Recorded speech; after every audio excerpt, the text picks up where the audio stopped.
Got 6:30. This is the Newport Board of Selectmen's meeting for December 5th, 2022. Would everyone please stand for the Pledge of Allegiance? All right, Herb, would you lead us? Pledge allegiance to the flag of the United States of America and to the republic for which it stands, one nation, under God, indivisible, with liberty and justice for all. All right. Agenda review. Barry, anything? I'm fine, thank you. Keith? I'm all set as well. Herb? I'm good. Jim? I'm all set, thank you. And Hunter, we are taking off action item E because we did that last time. Correct. That does not need to be there. Anything else, Hunter? No. Okay, we're all set then. Moving on, public hearing. Board of Selectmen, public hearing notice. The Board of Selectmen will hold a public hearing on Monday, December 5th, 2022 at 6:30 p.m. in the Board of Selectmen Meeting Room, 15 Sunapee Street, Newport, New Hampshire. The board will gather comments on the Community Revitalization Tax Relief Incentive Program, RSA 79-E application being submitted by developer John Levitas in regards to the redevelopment of the former Dexter Richards and Son Woolen Mill, Ruger Mill, currently owned by 169 Sunapee Street LLC property, located at 169 Sunapee Street, Newport, New Hampshire, into multi-family rental apartments. The RSA 79-E tax relief incentive application will also be available for public review and comment on the town website at www.newportnh.gov from November 23rd, 2022 to December 5th, 2022. To receive a copy of or comment on the application, please contact the Newport Economic Development Coordinator at edd@newportnh.gov. All right. Who's up on this? So, Mr. Chairman, if it's okay with you, Yep. I'm going to ask Allison Browning to sort of MC this discussion. Okay. And John Levitas has joined us on the back screen. John, Okay. can you hear us okay? Yes, I can. Perfect. All right. All right, so- Allison, would you like to come up to the front? Yeah, All sure. right. And for those who don't know, Allison Browning is our Economic Development Coordinator. She has been with us 2 months now, 3 months? Yeah, about 3 months So now. you can sit down. You don't have to Okay, stand. thank You know. So part of tonight's meeting is to discuss an application the town of Newport received from developer John Levitas and his team regarding our RSA 79E tax relief program. So the RSA 79E is a property tax relief program that seeks to encourage development in designated town centers and encourages the rehabilitation of existing buildings. The relief, if approved by the Board of Selectmen, maintain the pre-rehabilitation's assessed value for a period up to 5 years. In exchange, the property owner records a covenant to maintain the public benefit for a set number of years. In order to qualify, applicant John Levitas is here to illustrate that the property located at the former Ruger Mill, currently owned by 169 Sunapee LLC, is an eligible area for substantial rehabilitation and that there is qualifying public benefit. So you all should have a copy of Mr. Levitas' application as well as the guidelines for 79E. So with that being said, John Levitas is joining us through Zoom. So welcome, John. Hi, everyone. Hi, John. Hi. So just to start off, John, will you first describe the scope of your redevelopment plans of the former Ruger Mill and how it is deemed to be substantial rehabilitation? Sure. I think a majority of you have all heard our plans for this, but I'll just rehash everything. The mill will be turned into 70 multifamily units across 33 studios. I believe it's 6 one-bedrooms, 29 two-bedrooms, and 2 three-bedrooms for a total of 103 beds.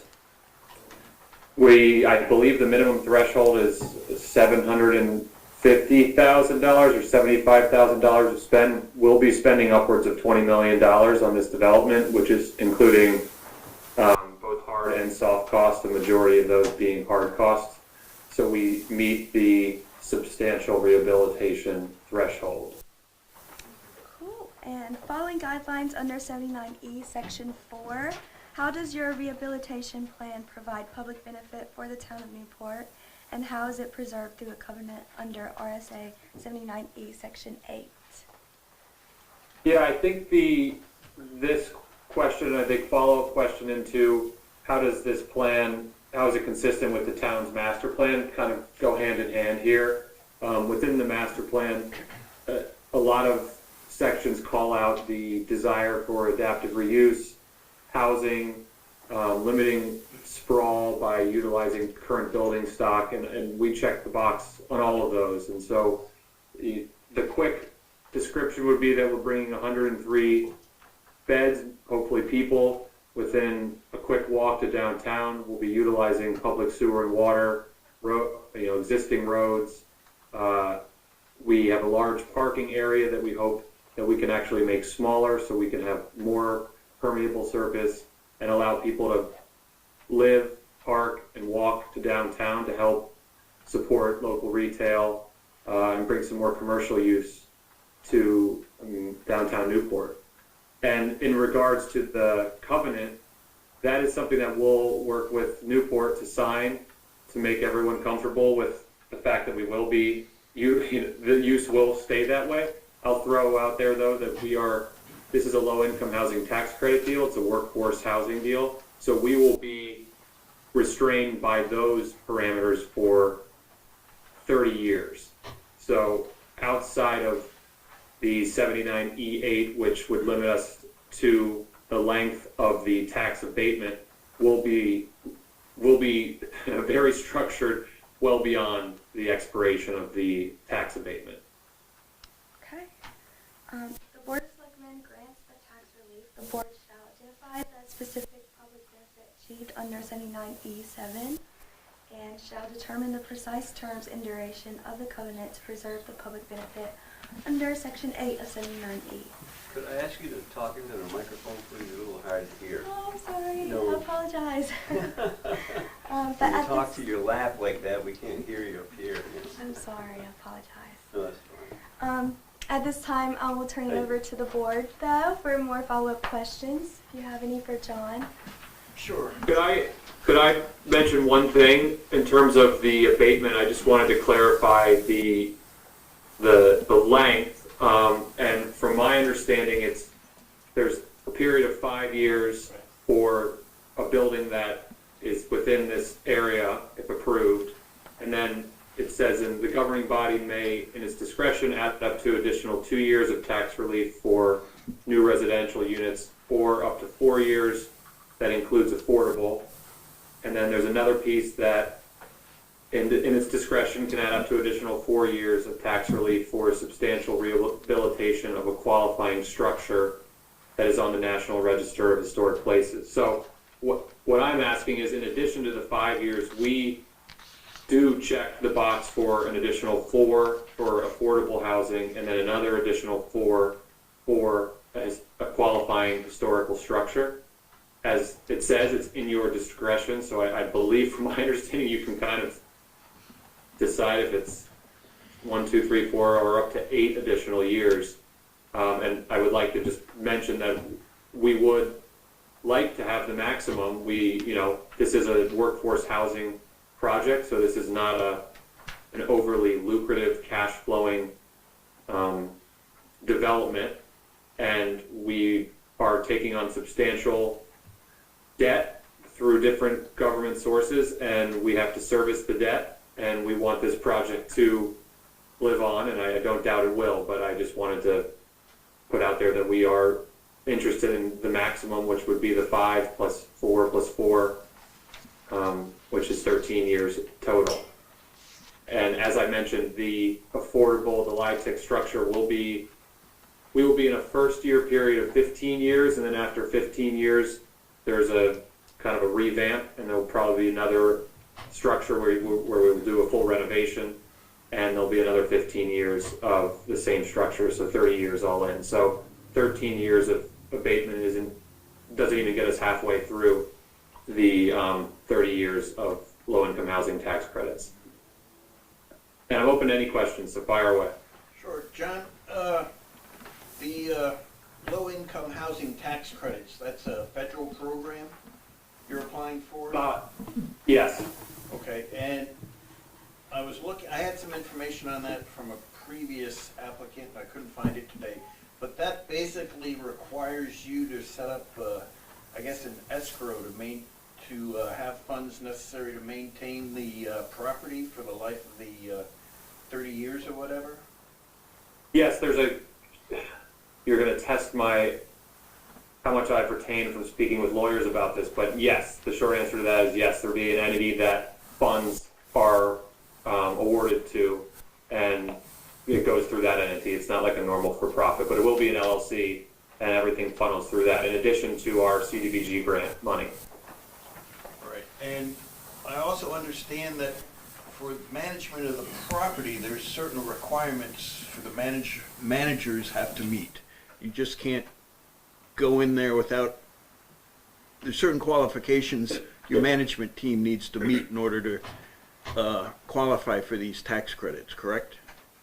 Correct, and so we've hired Elm Grove Management. They do this, they've done this, they develop their own, they manage other people's, and so they have been with our team the entire time. So part of the process when we do this application is they review our entire team, which would be the developers, the contractors, the bids, and then they want to make sure that we have hired and have on board a property management group who understands the process, management, and the execution of having workforce housing in a property like this. So we will not be managing this. We have hired someone to take care of that for the reasons you just mentioned.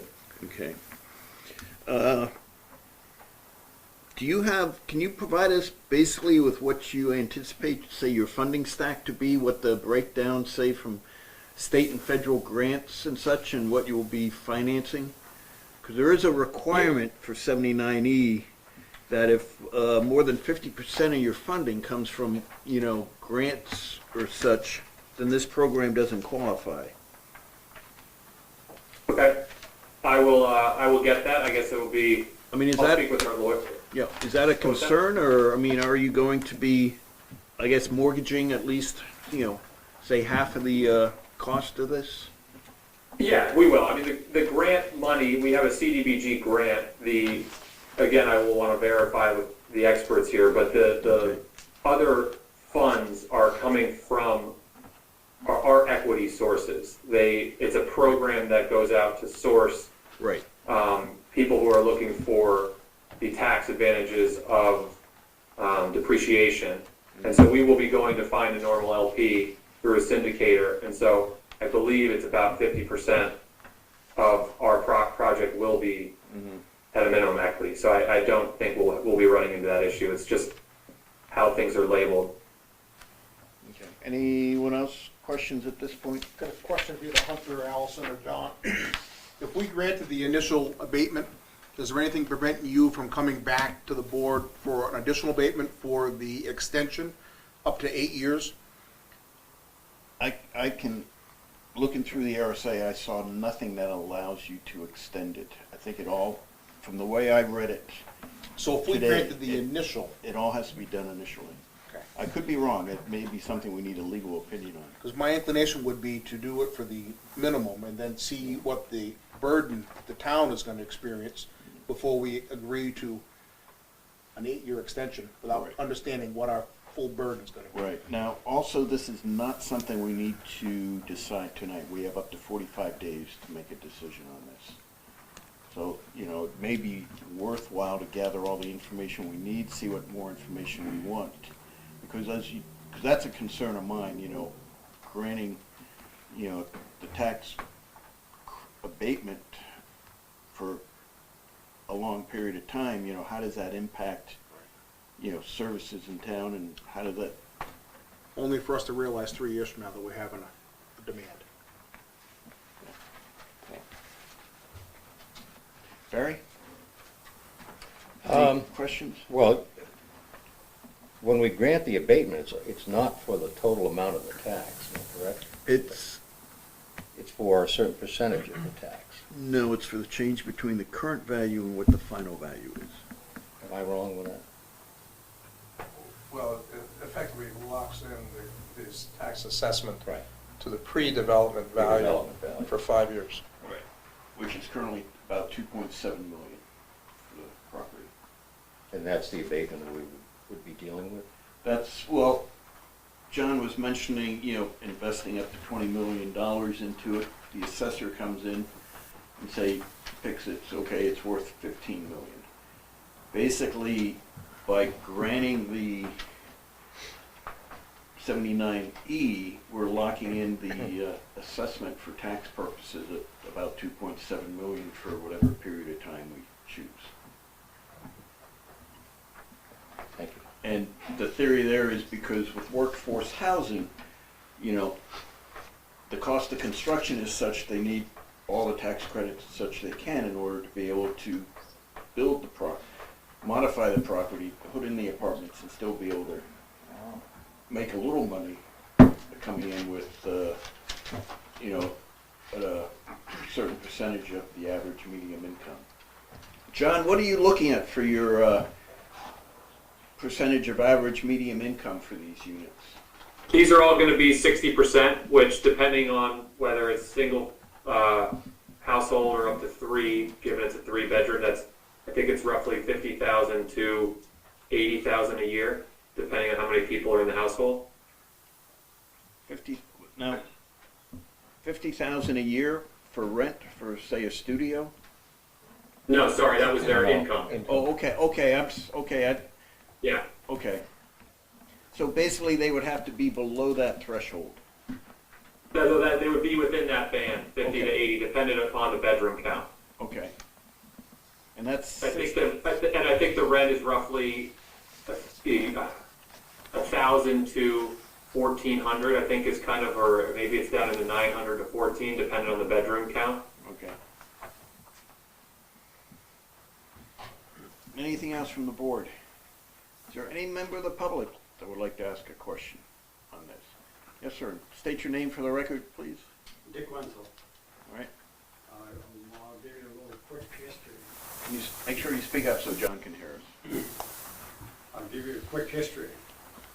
Where the gun factory, not the gun factory, but the gun store, I built that and I put the garage there. And we took the other buildings down. And then across the street, we took it. And then we built a parking lot up top. Because when they leave, there's a lot of problems trying to go uphill and stop. In the winter, stop over there, and it's bad for to get around. Now, if they got 70 units there, if you stand on Sunapee Street looking at the mill, you can't do anything with that. You can't have kids playing there. On the left-hand side, the same thing. Behind the mill, the river's there. It's a dangerous, dangerous place for any kids to be playing. But the biggest thing was, I purchased some other land around there, and they couldn't get out half the time. So we put a parking lot across the road, put a parking lot up top with some steps down, and if a fire truck or an ambulance or cops and it's snowing, you have a terrible, terrible time anybody getting out. Now the only small chance they would have if they go right straight out, and then when they get up behind Cronus's, it's questionable what they're gonna do, because you only got 16 feet from there to there to see what's coming the other side. And so you have a real big problem.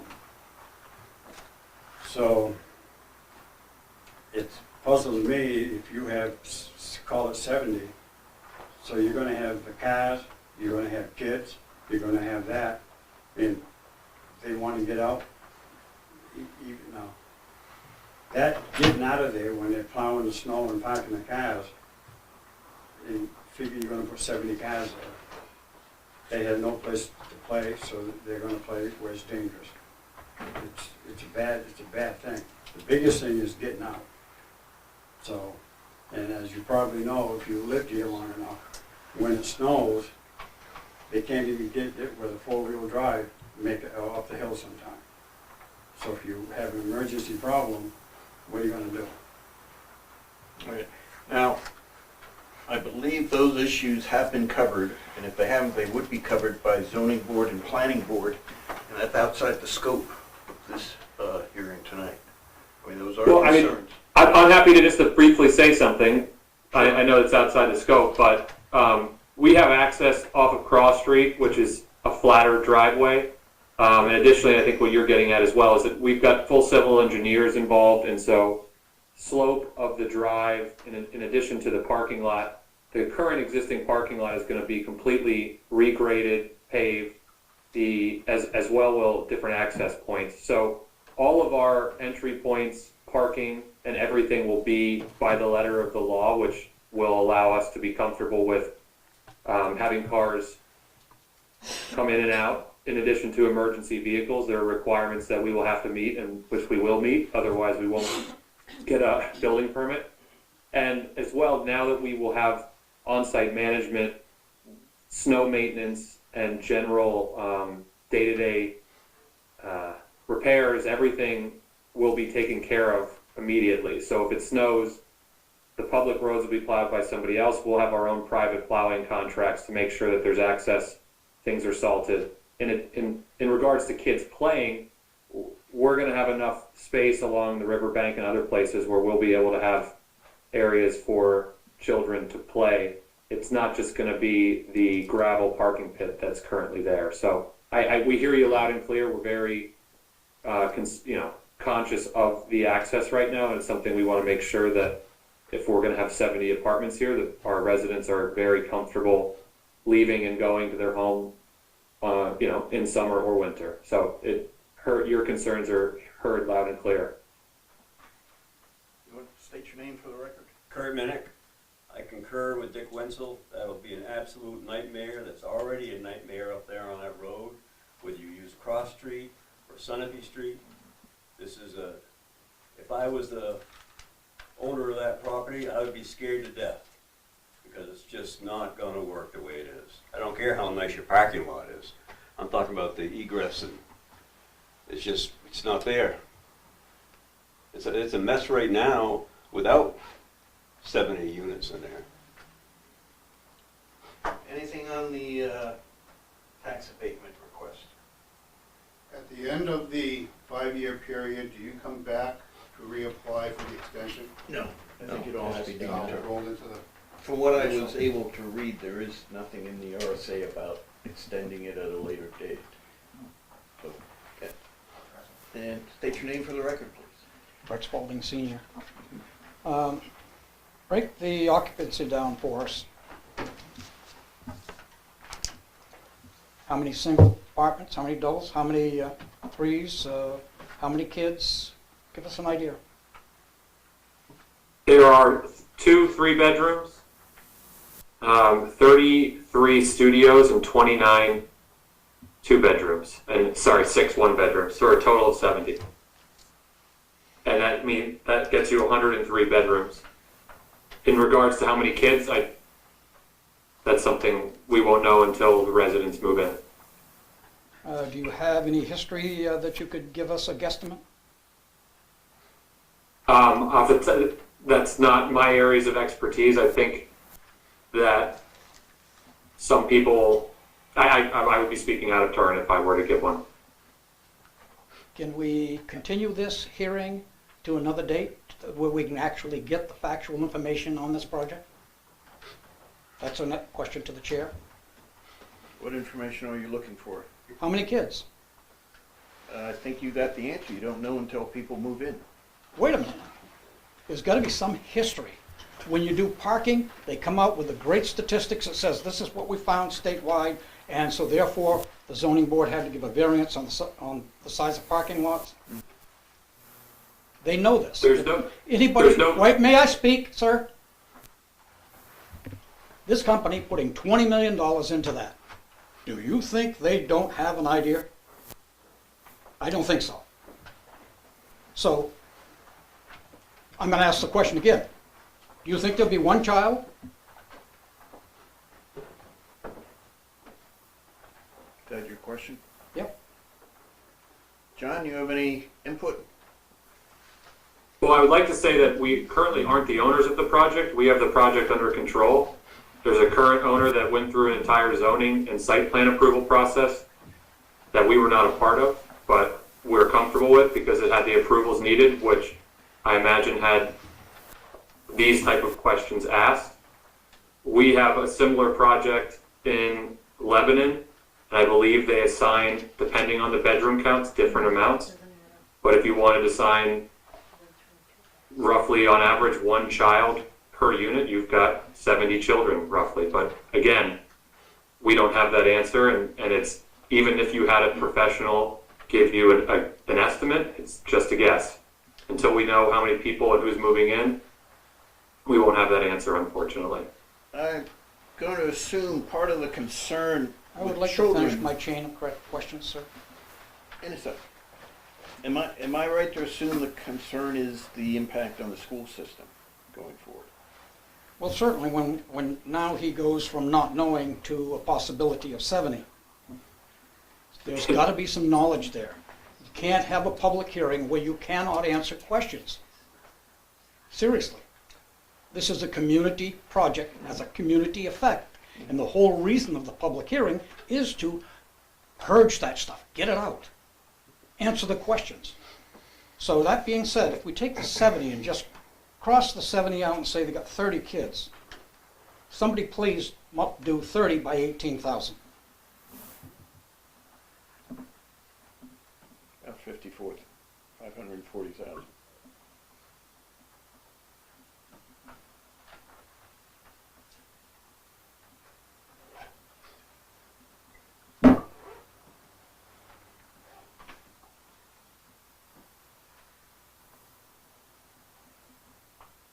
By 18, 540. So we use 500,000. The 2.7 million that will be assessed for this project in the first interim at $19 a thousand, or $18.65 now. 2090. So $20,000 a year. $20.90 per thousand. That's the tax rate. Okay, call it 30 times the 2.7 million. So what do you got for income? Anybody get a calculator? Jim, can you do that for us? What are you looking for a number? You got 2.7 million times $29 a thousand, $19 a thousand, excuse me.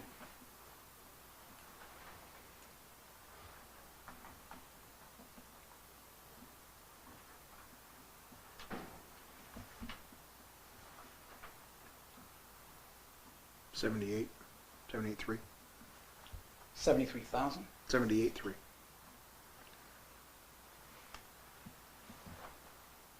So leaving it at 78 versus 500, significant liability for the community. Now, we can recover that in people who are working,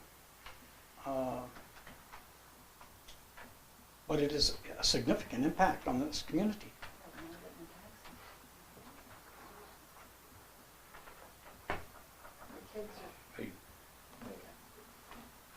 Is there something behind me I should hear that somebody is saying? I don't know. No, I'm just clarifying. No, I just, have a question. well, wait until you're recognized, please. We'll get to you. Well, in order to get additional information, I'll step aside for now and I'll come back. All right. You want to know how many kids are going to be there? Is one of your questions. Well, yes, I want to know a number of kids. I want to know the dollars coming out for revenue.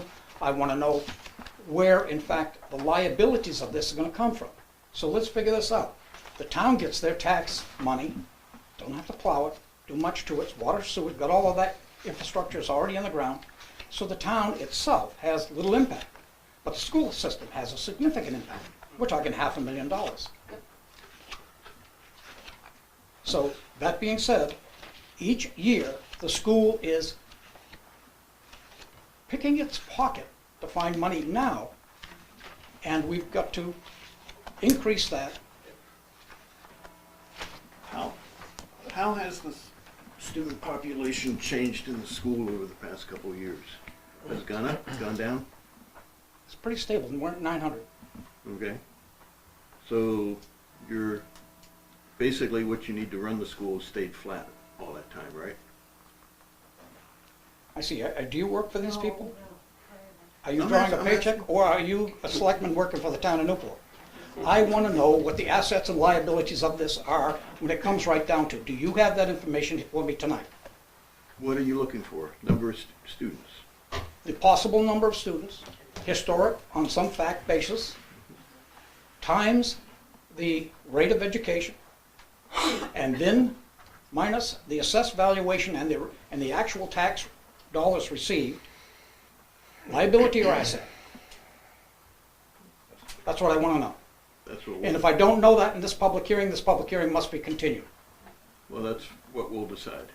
Oh, yes, but it must be. And if you don't, then you are breaking the law yourself. And I probably won't sit well with that. Barry? John, I think you set off a bit of a maelstrom when you said 70 kids. If you do the analysis of the types of rents you're having, you're not going to have 70 kids in there. You're going to put a kid in a studio apartment? Well, I understand that if they have to, but I think 70 is all I'm saying is 70 is a bit of an overstatement. I hear what Bert's saying, and I think those questions need to be answered. Do you have, John, people that can have a little more to give us in terms of that I'm information? going through, we had an entire market study done, and my apologies for not having it up in front of me. And so I'm going through to try to find that market study to see if I can get you that answer really quickly. So, but that could come at another meeting. Yes, but we did an entire market study that, given the funding that we're going for, we have to prove out rents, we've got to look at all these different things, and I'm trying to dig that up. But we'll be able to, the message is very loud and clear. We want to know how many children and understanding the current taxes versus where they might go to. That's the big question. Okay, thank you. All right, now, in the back there, you had your hand up earlier. I was just Can you just clarifying. state your name, please, for the record? Laura Fink McCoy. I was just trying to clarify the discussion here. I thought we came down to 30 as possible, not 70. He And- stated, he stated 70. That's what I remember as well, and that's what I'm trying to dig out. and- Right. Why I did that, I just wanted to put it into something that was real. The 70 was not real. Right. So when that number was given to us, that's, to me, credibility, significant credibility So loss. 30 might be more Let her realistic. finish with her question. Go ahead. The math that was done here, and we double checked, is over $500,000 impact in our school tax for these 30 possible children. And I think that's a big concern of everybody who lives in this town, because every year it goes up and up and up. And there's a very good chance that some of those children will be special needs, and those kids end up being $60,000 a year for special needs. And so it's very real impact on a town that already is dealing with an issue here. And so before we start giving away tax credits, I think we need to be very sure about what that's going to mean for us as a community. All right, so you're talking about a $500,000 impact on our school system for 30 kids. So that's one classroom. We take these 30 kids, we put them in a classroom, we hire a teacher. I'm going by. No, That's, there's a lot of overhead and such and cost, in the school system that, 850 or 950, it doesn't fluctuate $18,000 per kid. that's We the take assessed 30 value. we take 30 kids, and we have I don't know how many different classrooms between kindergarten through 12th grade. But that probably works out to maybe 1.5 kids more per class. How do we end up taking that $500,000 and dividing it by 30 and giving each teacher in those classrooms an additional stipends? It's we are aware that there is some impact, and we've seen it before and such, but we have to qualify the overall impact. We can't just assume each kid is going to cost an extra $18,000. Well, that's what we end up charging, roughly what we charge for other schools to come in per child. I mean, these kind of figures are discussed in the tax, I've been there in the meetings, so this is how they equate per child what we're spending. And it's by head count, and that's a quick general ballpark idea of what that means. In the back, in the middle there, state your name, please. Mary Schissel. I have to agree with this conversation where we as citizens have to really kind of push back hard on this idea of our tax rate being affected, because we are drowning in school tax, which our legislators at the state level seem to completely ignore us. That's right. There are so many variables happening right now where they are increased funding for charter schools, giving the scholarship money where it's $5,000 a head. They want to increase that because it's such a popular program. And it's taking it from the bottom line from us. So this is just one small thing here that you say can be put across the board, and we can eat that cost. But in the big picture, this is just one small piece to all the other pieces that are happening to us. Our taxes are horrendous for our school system. And we really have to be cognizant of that, because we don't have legislators that are helping us out right now. So, and until they change the funding at the state level, the towns cannot handle any more impact, even from 30 kids in our town. We just can't bear that burden. So what happens if someone moves into town with a couple of kids? Do we charge them at the door of the school? That's not the same as a whole housing unit going in that's possibly 30 Right. 30 plus Same children. thing. Right. $500,000 With a tax credit, with a tax year. rate. Right. These people are going to come in and they're going to pay their property taxes. That's right. They'll pay their Like taxes. us. Okay. Like Us, we're getting killed. Anyone who hasn't spoken yet? All right, Kurt? It would warm my heart to see the select board be advocates for the citizens instead of advocates for this project. You ought to be up there asking the hard questions. The citizens elected you to represent us, not to represent them. Let them come in and sit down and get the hard questions from you, and we'll follow up, and we'll watch you guys advocate for the citizens of this town. Okay, Kurt, let me correct you right there. The citizens of this community authorized us to offer this opportunity to people doing major improvements to property. Okay, we aren't deciding on our own to offer this this tax abatement. This we can do because you and the other citizens of the town at a town meeting said, yes, that will be good for the town to be able to bring more people in here. So we're only doing this because you authorized us to hold this hearing so we can make that determination as to whether we want to go ahead. So understand, we are working under the authority granted us by you and the other voters of the town at a town meeting. Whether we go forward with this or how we go forward with this has yet to be determined. But it's not us acting on our own. This is something that was authorized by the voters of the town for us to do. The application has been filed because we have this ability now because of the authorization from the voters of the town, and so we're doing the hearing. Absolutely, but I get a strong bias from you that you're representing these guys and you keep on picking us apart for information about the children and all that. And you ought to be the ones that are standing up and asking them the hard questions. I just get a strong bias up there from the I board. have a strong bias to improve housing in this town because that's what the employers in this town have been telling us for years and such, which brings in more workers, makes our businesses in town more viable. And certainly the impact on the school, I understand that. I've been on the school board, I've been involved with the budget advisory committee and such. So there is a give and take here. I don't see a citizen in favor of it tonight that's in here. Well, that's So what maybe- we're here for, though. This is a public hearing. Absolutely, we're hearing this. And so we're hearing what you're saying, Yep. okay? And I've heard loud But and he's clear. saying that the public wanted this movement, and we did. But did. there's You not voted for one, 79. there's You not did one vote. in Yeah. here that's very comfortable with it. We're hearing that. I'm hearing that. Thank you.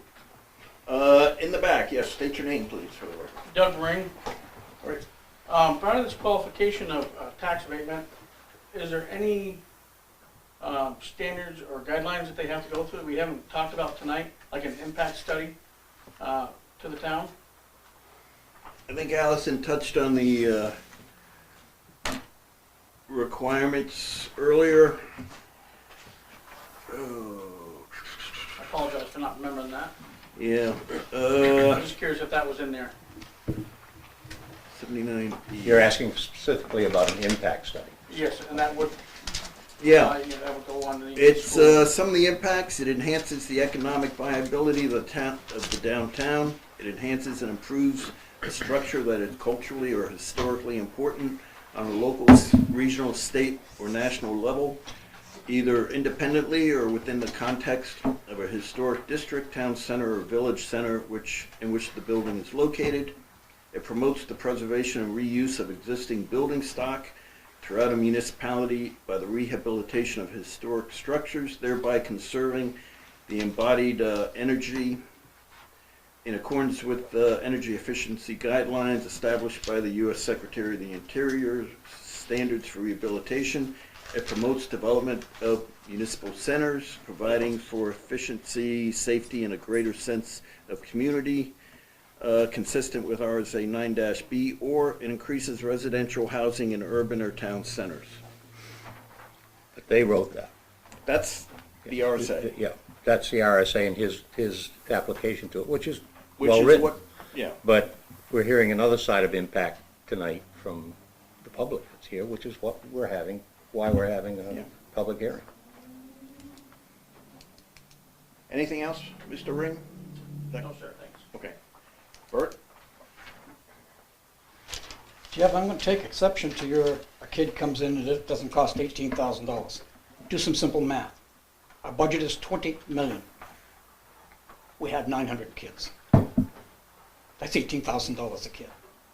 You wanna add one? What's it gonna cost? Add 10, what's it gonna cost? Come on, Jeff, tell me something's wrong there. Tell me that school budget, if it's not 18,000 per kid, what is it? Tell me what it is, Jeff. And if not, you as a board should be asking these questions, not us, the public. You should be our line of defense to make sure that this fits this community, which it appears at this point it doesn't. So without going forward with real statistical verifiable information to the public, you didn't have a public hearing. You had a facade. You're taking us over the coals. And you were assisting in this, rather than being on the side of getting information out. Your job shouldn't be against us. It should be defending this community against possible problems.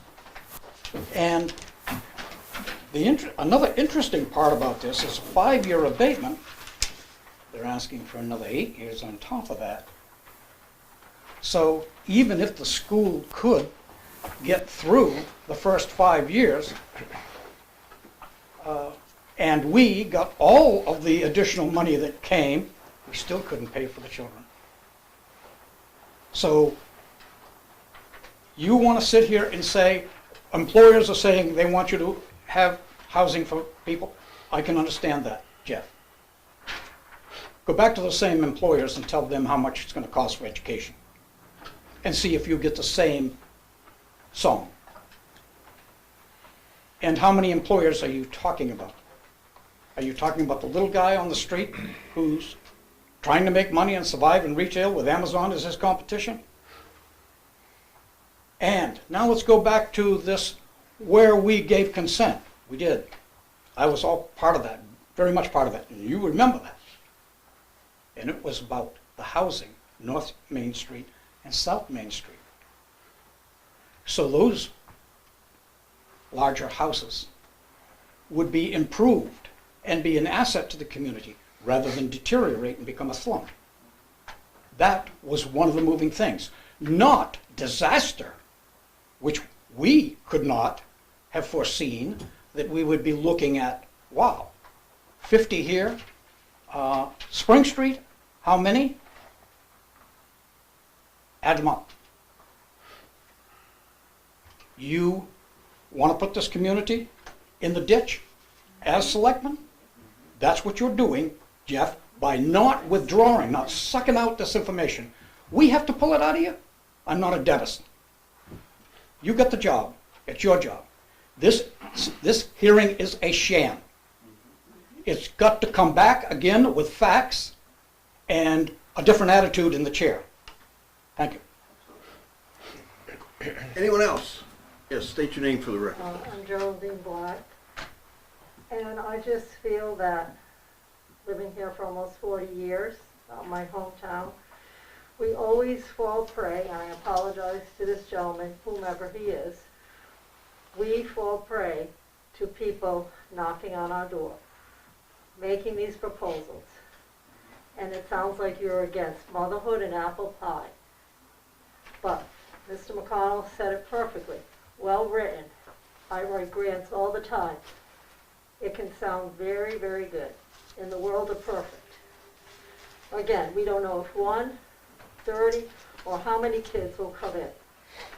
I'm a proponent of public education, but you know how it fluctuates.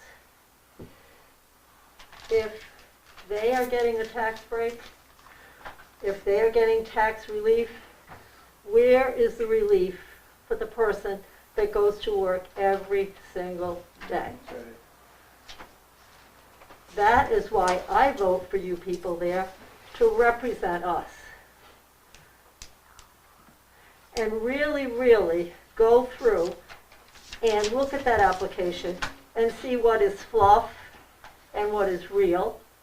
And as Mr. Spalding says, you do the numbers. That's what we do in our households. Thank you. Anyone else? Anyone on the board? Well, I would assume we're going to, first of all, we're not going to make any decisions tonight at all. But I think we have a better understanding that we need to gather information to be able to present to the public. That is our role. So, you know, I think maybe the board needs to have a session. So, John, I think we'd like to see more information on your funding stack. I mean, the grants and such, because you're getting a grant from the state on this and other things. And perhaps if you have market data on what the typical number of children that come into these developments are, we can have that. Yeah, I will.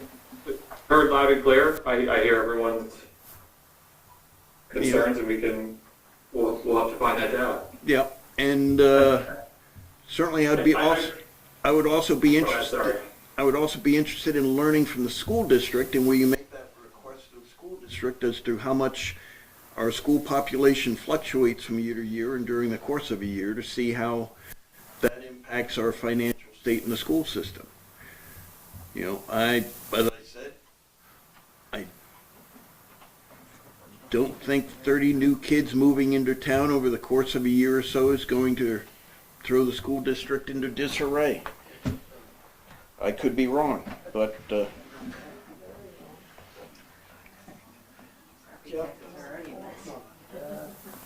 convince me otherwise. Show me the numbers. Show me how many kids move in and out of the school district over the course of the year. Who are you talking to that you want to get that information from? I guess ask it of the superintendent. Maybe Okay, look at who's gonna- historical. Who's gonna ask that of the superintendent? I'm gonna ask the town manager to ask that. All right, that's fine. Because that I think we need to know how the numbers that fluctuate in the school system, how that impacts learning. It's minimal. You lose 10 kids. You can't get rid of a teacher. Okay? You can't get rid of a room. You can't get rid of 10 gallons of fuel to heat the building. You can't get, But those are staple costs which in business, you line your business up and your expenses up, like you do your town budget, for a certain amount of things. Right. Now, all of a sudden, you get 5 blizzards in a row, one right after another, over a period of, let's say, 10 days. You can't plow the roads, you can't do nothing, you just got 6 foot of snow. What are you gonna do, Jeff? That makes a change. But if you get one blizzard, you get another blizzard, another snowstorm, you do it. It all comes in. Right now, the district is essentially set on approximately 900 kids. And that's what we got. So thinking that 1 or 2, even 1 child would be $18,000 in reduction, maybe, maybe not, depending on, that doesn't take any of the special ed in, it's all melded into the pot. 20 million educates 90 kids with a certain number of, probably about 15 to 18% that have special requirements. So what you're really doing is you must be getting a check from this guy, because you aren't working for us now. You are not trying to get the information out. You're not sucking it out and getting that information before going forward. You're actually defending their position. And you dropped it down to 30 kids. Remember, he started at 70. I cut that in half, and you want it to go less? so I'd like to say that by 70 kids, again, I say from the beginning that I am not a market expert. I threw out a number for discussion's point, so I don't think using 70 is a fair point. I'd also like to say that I do not know any of your select board members. So I think it's unfair for you to be challenging them. I don't want to step in though, but I think we're getting off topic by going that route. I'd also like to point out that we want to work with the community here to figure this out. Currently, in the market, that's roughly 100% leased. Market studies say that there need to be 10 to 30,000 new units on board to bring the market to 95%. I hear your concerns on us coming in and getting some tax abatement. This is a workforce housing project. This is not a normal for-profit development. There are currently, if you believe the market stats, and you've been talking about statistics and numbers, there are currently people who do not have homes. And so our goal is to build homes for people. And if that brings children, then we need to work with you and work together to figure out a way that everyone can be happy with this. But this goal it's within your master plan. It's within a whole bunch of other things that the community has come together and has asked for. I hear your frustration, and we will get this information, but I'd ask that you also take a broader look and think about the people who do not have homes. And we are providing homes at an affordable rate for the people who live in your community. And some of those children who live in this building may be living in a home right now that isn't up to standard. And this might mean that their parents can move them to a new project and they can stay in their school system and they don't have to leave to find another home. And so part of what we're trying to do here is provide housing that can help satisfy that. And your concerns are heard, and we will do our best to get the information, and we can continue this discussion. The goal tonight was not to have them write us a letter that says you get X years of abatement. This is the discussion that we hope to continue, and we'll keep on working together so that everyone can find a solution that makes this project feasible. I'm going to speak to what you said earlier, but first let me clarify a point. The RSA does not say it's a minimum of 5 years we do the tax abatement. It's the initial period is up to 5 years determined by the board, and then you have the option for those other things on top of that if you want. So it's not an automatic 5-year minimum. And to speak to your point, Bert, you mentioned the fact that if you lost 10 kids, you wouldn't be cutting any cost anywhere. At what point would you end up cutting cost? If it was 30 kids, would you be able to cut your budget by $500,000? During the budget year that you were already No, funded? let me just clarify. You're saying 30 kids. Clarify it. I'm asking you to clarify it. If you I've clarify got- your question, I'll clarify my answer. Let me speak some, okay? You always don't want to be interrupted. Let me speak. Because you're making the correlation that 30 kids will add a $500,000 cost to the school budget. But if you lost 30 kids, would you be able to reduce your school budget by $500,000 the following year? Would depend. If they were tuition students that we lost, because through the community, No, wait a minute. You asked me a question. We're not I'm talking answering it. tuition students. We're You talking asked me a Newport question, I'm residents. answering. Do you want my answer, or do you want just to get your speech out? I didn't know we were talking tuition students living in a different town. I was about to get to that. Okay. The community has stayed relatively stable. We've had 900 kids for a long time. There was, when the CTE opened, we jumped then to about 1,200. But now we have settled in on 900. But it has been very gradual down, Jeff. And expenses very gradually up. That's where we are right now. Here you're talking a huge influx. Now you are putting the hypothetical up, okay, you lost 30. How could we lose 30? Probably only if we had Goshen withdraw, Croydon withdraw, then possibly yes. And then as a board, we would have to sit down and push money here, there, etc., and change things. It's the only way. Outside of that, a pandemic that took the kids out rather than what else? It will have to be something that is significantly out of history. So it's not an easy question to answer. If we lose a couple, we lose 5, maybe if we lose 10, I don't think you see any change. When they come back in at the school year, when we get more, you also don't see any change. To point my question earlier, which was if it was limited in scope years-wise, 1 year, 2 years, so we could see the real impact. What is the real number going to be in 2 years? Is it gonna be 10 kids, or is it gonna be 30 kids, or is it gonna be 40? That was my question earlier, was to figure out what our real impact is going to be. So once we have that information, I think we can make a much more informed decision. And to think that the board collectively is leaning one way or the other is mistaken. So I think it's really a fact finding to get that information so we can determine, is there a break that's worthwhile for the community to add that amount of workforce to the community? Does that reward outweigh the risk of the number of students to the school? So I think collectively as a board, that's what we're looking to get for information. And to think and paint us with all one broad stroke brush that we're all leaning one way or another is not true. Mary? I would like to continue. No, I'm still on, Jeff. Let me continue. Okay. I feel that the person who is speaking behind us here came ill-prepared. And that doesn't work in this situation because this has dramatic consequences.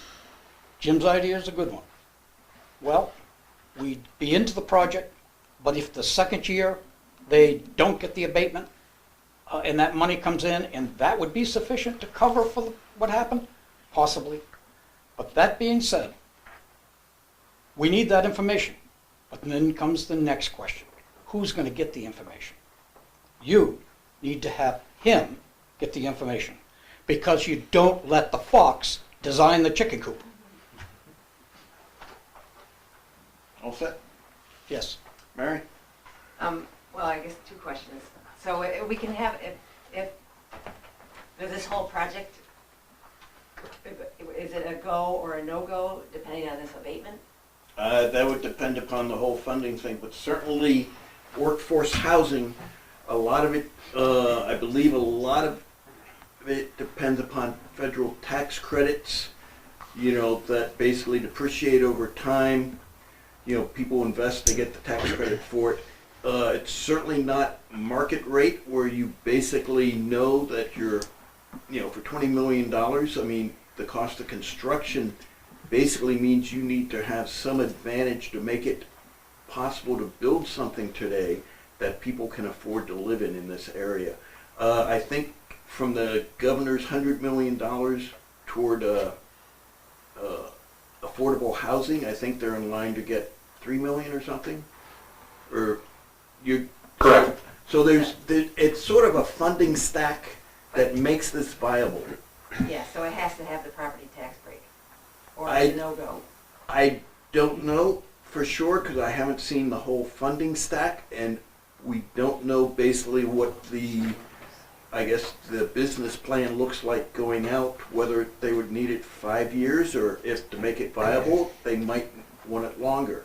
The way the RSA was written, it's to encourage workforce housing because of the shortage in the state. Now, maybe when they wrote the law, they should have thrown some money in there to fund the local school districts at the same time.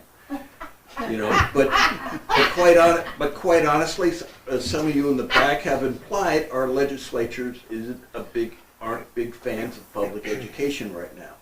So, So, but one last thing. Okay. Maybe not the last, but one more thing. So as you're saying that if you gave them a 2-year abatement, but what I thought I heard earlier is whatever you declare now, that's it. That's all they're gonna get. as I've read the RSA, there is no provision in there for reassessing after you do the initial abatement period. Hunter, you Yeah, several things. One is the 79E program statewide is fairly young, and there aren't a lot of communities participating in it right now, just because of time. It's only a few years old. So I don't know that there's a lot of anecdotal evidence or information, but we'll explore some of that and find out what, if any, rulings the state has made as to whether or not you can visit this once and you have to project forward, or you come back and visit it in a couple of years, or whatever the case may be. The only other comment I have is that there's a person online who would like to make a comment. All right, someone new? Yes, Christine Benner. Okay, let's take the new person first. Christine? Hi, yes, hi everyone. I just wanted to talk as a citizen of Newport, but also as the former economic development coordinator. I know, and I'm sure Allison has heard the same thing, but our businesses are suffering, and it's not something new, but it's something that is getting drastically worse by the day. So I'm a fiscal conservative. I'm 100% behind what everyone's saying, but I just urge everyone to think about the fact that Ruger already had to send one of our lines to one of their southern plants because of the fact that we have no housing. So that's something that is going to impact our community tenfold in the coming years if we lose these large businesses. So that's one thing. The other thing I would just suggest in looking at this, this funding and this tax abatement is the impact it would make on our businesses.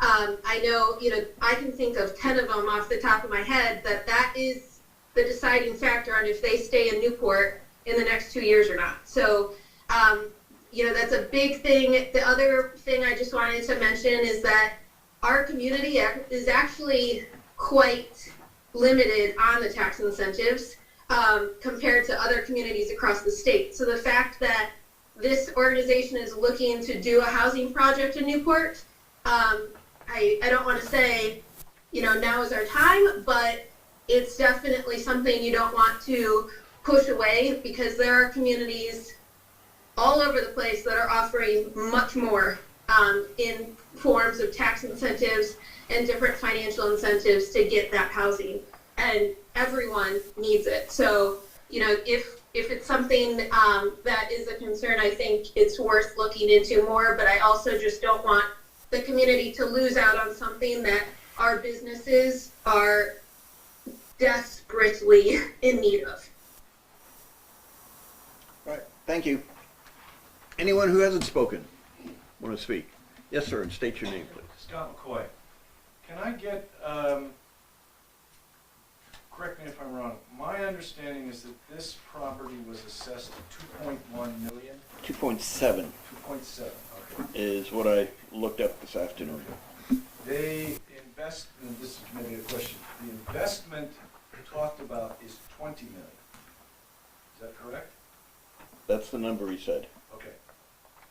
That's inclusive of soft costs and other things that an appraiser would not put towards the value as previously stated, but yes, the total amount is roughly 20.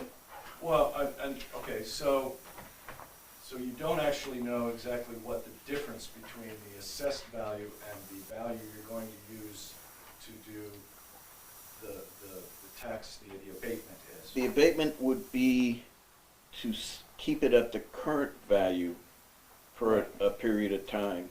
And then after that period of time, it would be taxed at what the current assessed value is at that time. About the only changes during the period of time you keep it at the I guess renovated assessment is if there's like annual increases in the rate of assessment or such. But you basically do the inflationary increase, not the change in use. Well, am I correct in understanding that if the abatement goes through, you're going to tax $2.7 million of value at, I think you said it was 20.9 mils? Is that correct? Well, our current, it would be at whatever the tax rate is. Our new tax rate is $20.90 per thousand. Okay, so it's Yeah. 20.9 Yeah. mils, I guess. Okay, so that's the figure that I'm looking at, and I'll look at those figures. My second question is going to be, what is the outcome of this public hearing? What will be done here? Will we close the hearing and then do you have action items that you're going to work upon? We will most likely continue this hearing to our next meeting in 2 weeks as we gather more information. Whenever we finally close the public hearing, then the board has to come up with a decision within 45 days. So another hearing, at least one more hearing. Well, that's public hearing. a continuation of this hearing to a later date. Copy that. So we're not gonna close the hearing.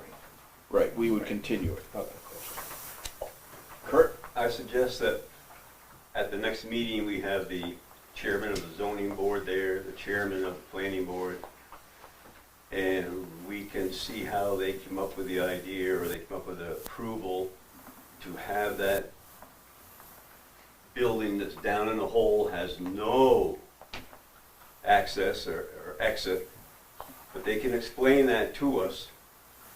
And at the same time, please bring in the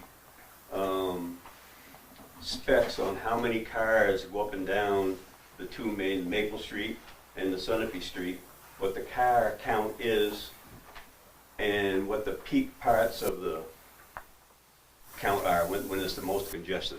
No. You can't do that. No, because it has no bearing on the purpose of this hearing. The zoning board and planning board, you can find their minutes, see what was discussed there, but we are not going to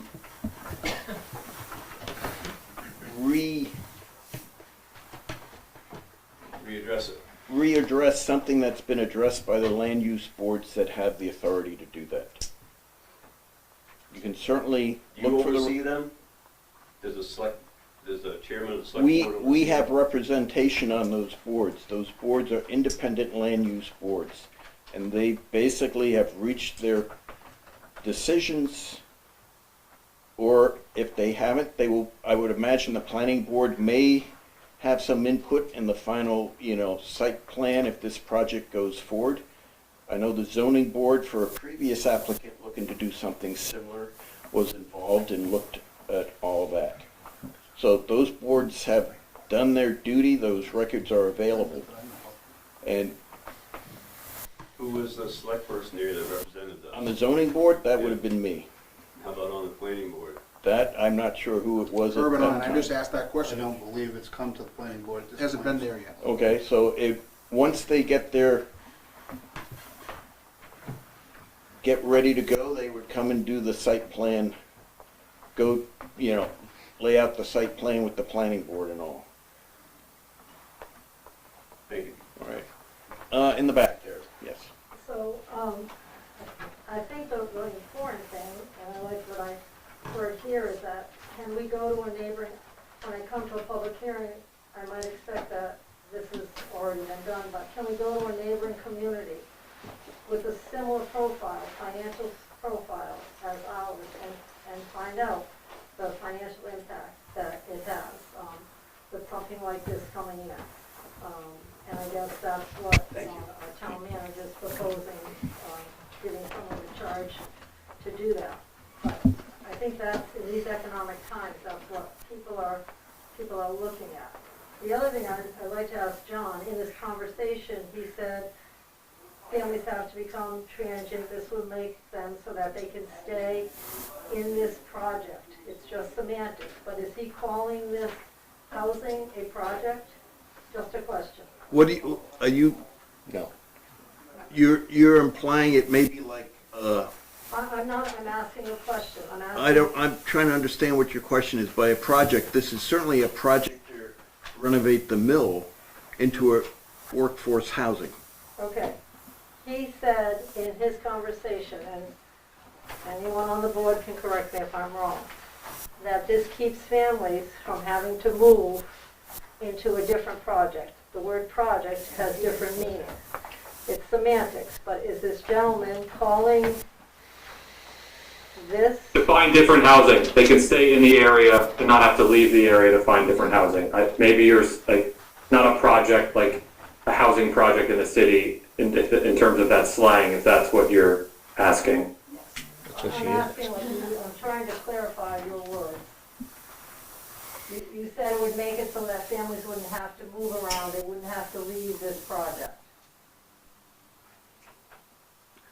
The way workforce housing works is there's an income requirement for it and such, and it's not, I guess, what used to be called Section 8 housing, where you get a voucher from the government or something. You have income, that you use to pay your rent. You have certain responsibilities and such, and your income is generally checked at least annually to make sure you still qualify for that housing, much like because of the federal tax credits and all, the federal government basically is looking over the management of the project to make sure it is up to their standards and such, and it's being run and maintained. That's why I asked the question earlier, because the managers or the owners are required to provide a certain amount of escrow to maintain the property in a proper condition. Now, hopefully something like this, if it comes in, it'll create an opportunity for some people to be able to move out of maybe some of the substandard apartments they're in around town into this place. And what it may do, it may create a necessity where people who have been negligent in maintaining their properties because they didn't need to, and they could rent those properties in order to be able to attract tenants. They may have to improve their properties because a project like this is setting, say, a standard and such. So, and that's what a lot of these projects tend to do. But she was asking a very simple question, and that is this a project related, like, I lived in Hartford and there were projects that, were there. And I don't believe John is referring to it in that regard. I think at least I hope he's not. And so. I'm not. A project is in a development, a building. Development of something, right. Something we're working on. Yeah, so it was a simple question, yeah. No, and I appreciate that, but you're answering my question. But in his conversation, I heard it, yeah. The concern was that he was saying Yeah. these families don't have to leave. His project is his housing project. Right. The project the word project he used in his sentence, and that's why I said it's semantics. But he says these families don't have to move from one project to another. Not the John building project and all of that. That is a concern, because I am a case manager. Section 8, you can put a different name on it, okay? For as many years as I went into different places, both in Claremont and Newport, no one ever came in to check anybody on SSI. And I, as a personal person, going in said to these people, you just bought X, Y, and Z. What's going to happen on the day that people come in and you're not buying shoes or socks or clothing for your children, because that's what this money is for. And so if I get a little exercised about it, it's because I am still a case manager. I am still working with these people. And I feel that the charge I think people here are giving you today is that we want the fiscal impact to this community. We're a town of 6,000 people. People come in, I don't think they think, I'm shoot from the hip. I don't think they ever think the intellect is here, and they'd be damn surprised to find out that it is. And so I'm sorry, but I feel we're falling prey again. And if it sounds like I'm against all these things, I work it every single day what I do in my job, so I don't have to defend myself. So Thank you. it's not, John, don't ever refer to it as a project. Yeah, I won't say a project again. This is 60%. This is workforce housing. I even hesitate to say low-income housing, but that's just the name of the the federal program. This is workforce housing, where people who make 60% of the area median income will work. And as stated, they will have to go through application process. Our property management group does this. It's part of many hoops that we will have to jump through in terms of inspections and other verifications that will go on to make sure that this project is exactly that, workforce housing. So what the chairman of our select board is speaking about, that this is going to improve and it encourages people. Can you tell us from where you sit, what is the experience of what happens to public housing? What do you mean by public housing? You had the quotes there. What you said, it's going to, it's going to revitalize. What I said was, you bring in 70 units of a quality construction and basically a mandated requirement or of condition, quality condition, and what it could do is impact those people who've been, say, other landlords that are less than attentive to the needs of their units that they rent out. It may raise the quality of the rental property in town and help drive up or encourage other landlords to compete on a quality level. Does it have the potential for increasing the load of our police officers? Does it have the potential for increasing the load of our EMS? I don't know how you got to that from what I said. These are the details. This is the devil in the details. And that's what I think people are here looking for. And we're here looking for that because I would venture to say many of us here understand the system. And unfortunately, we have to do our homework on this. We just can't be, okay, we are a town of 6,000 people already maxed out. And many of us live where we have wells, we don't use sewer, on and on and on, okay? So I think, and we've gone through other projects, I think this is the silent majority is out there. The woman that was on before, Evelyn, I think she's absolutely right. But we have to make sure what kinds of affordable housing we bring into this community. And is it going to benefit us, or is it going to be another drain on the system? I think what you're missing is the income requirement in order to move into these units.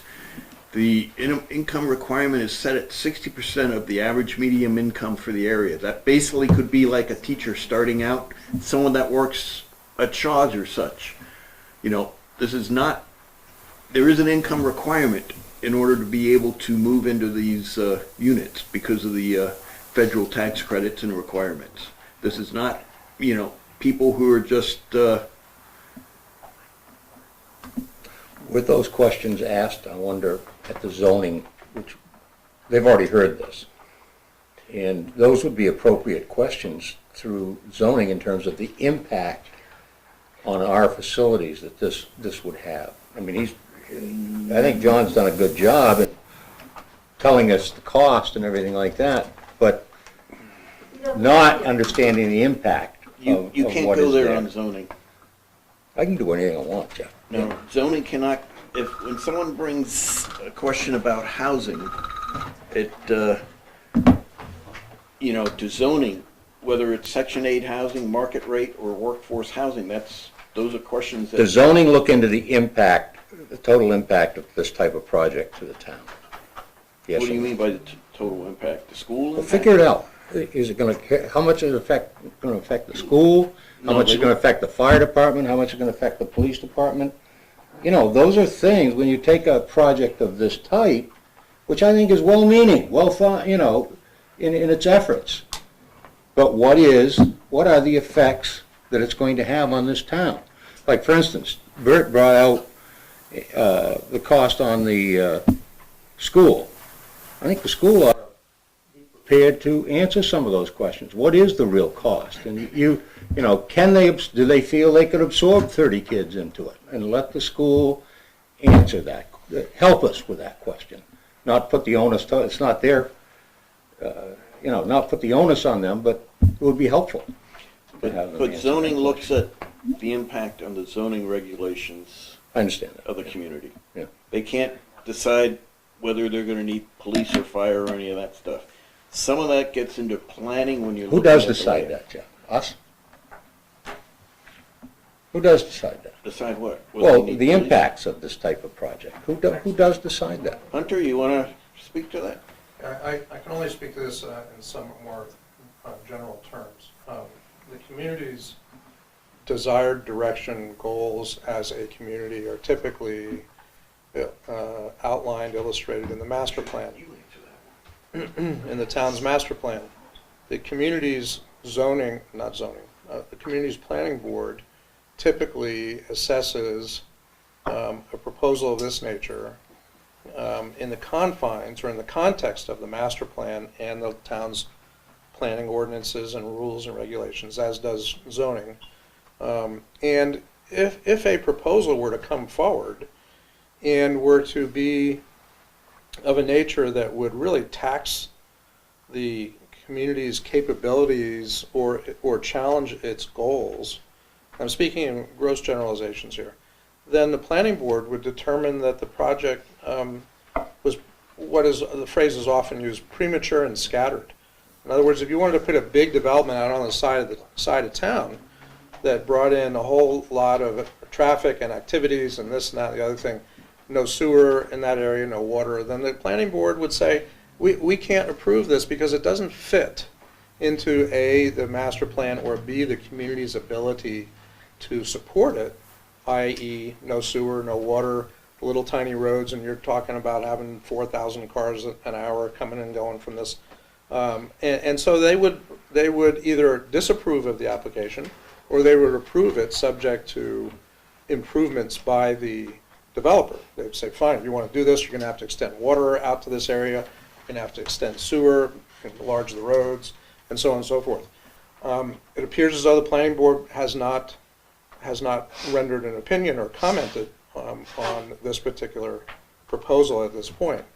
I would caution the reliance on the numbers as being too decisive, because I have yet, and not that my experience is definitive, but after 40 some odd years of watching this, trying to pin down the numbers is pretty difficult because they will change every year. And who's to say what the spread of the children that might live in this facility might be? Kindergartners, fifth graders, high school kids, who knows? That will change every year. And who's to say how many kids will come from existing residents in the community who are moving away from a particular housing opportunity or situation into a new situation that they may deem to be better, more attractive, safer, whatever their criteria may be. So if there were, for the sake of this conversation, 30 students living in this building, I wouldn't venture a guess as to how many of them are from Newport originally, what their ages might be, and whatever data is generated is going to be purely, purely guesswork on previous, experiences in various different places. But I can tell you the numbers are seldom ones you want to bet on. They're just not that accurate. You can't control and you can't project people's activities to that degree. But a lot of these units are going to be smaller, and just think about it in your case as a parent. The unit size and configurations will often determine whether a parent will say, well, this is a good place to have 3 kids, in a 1-bedroom apartment. That's not going to happen. They might have 1 kid. A studio apartment, prone, generally speaking, to be more the use by a single person or a couple. So it's educated guesswork, and that's all I can say about that. Jim?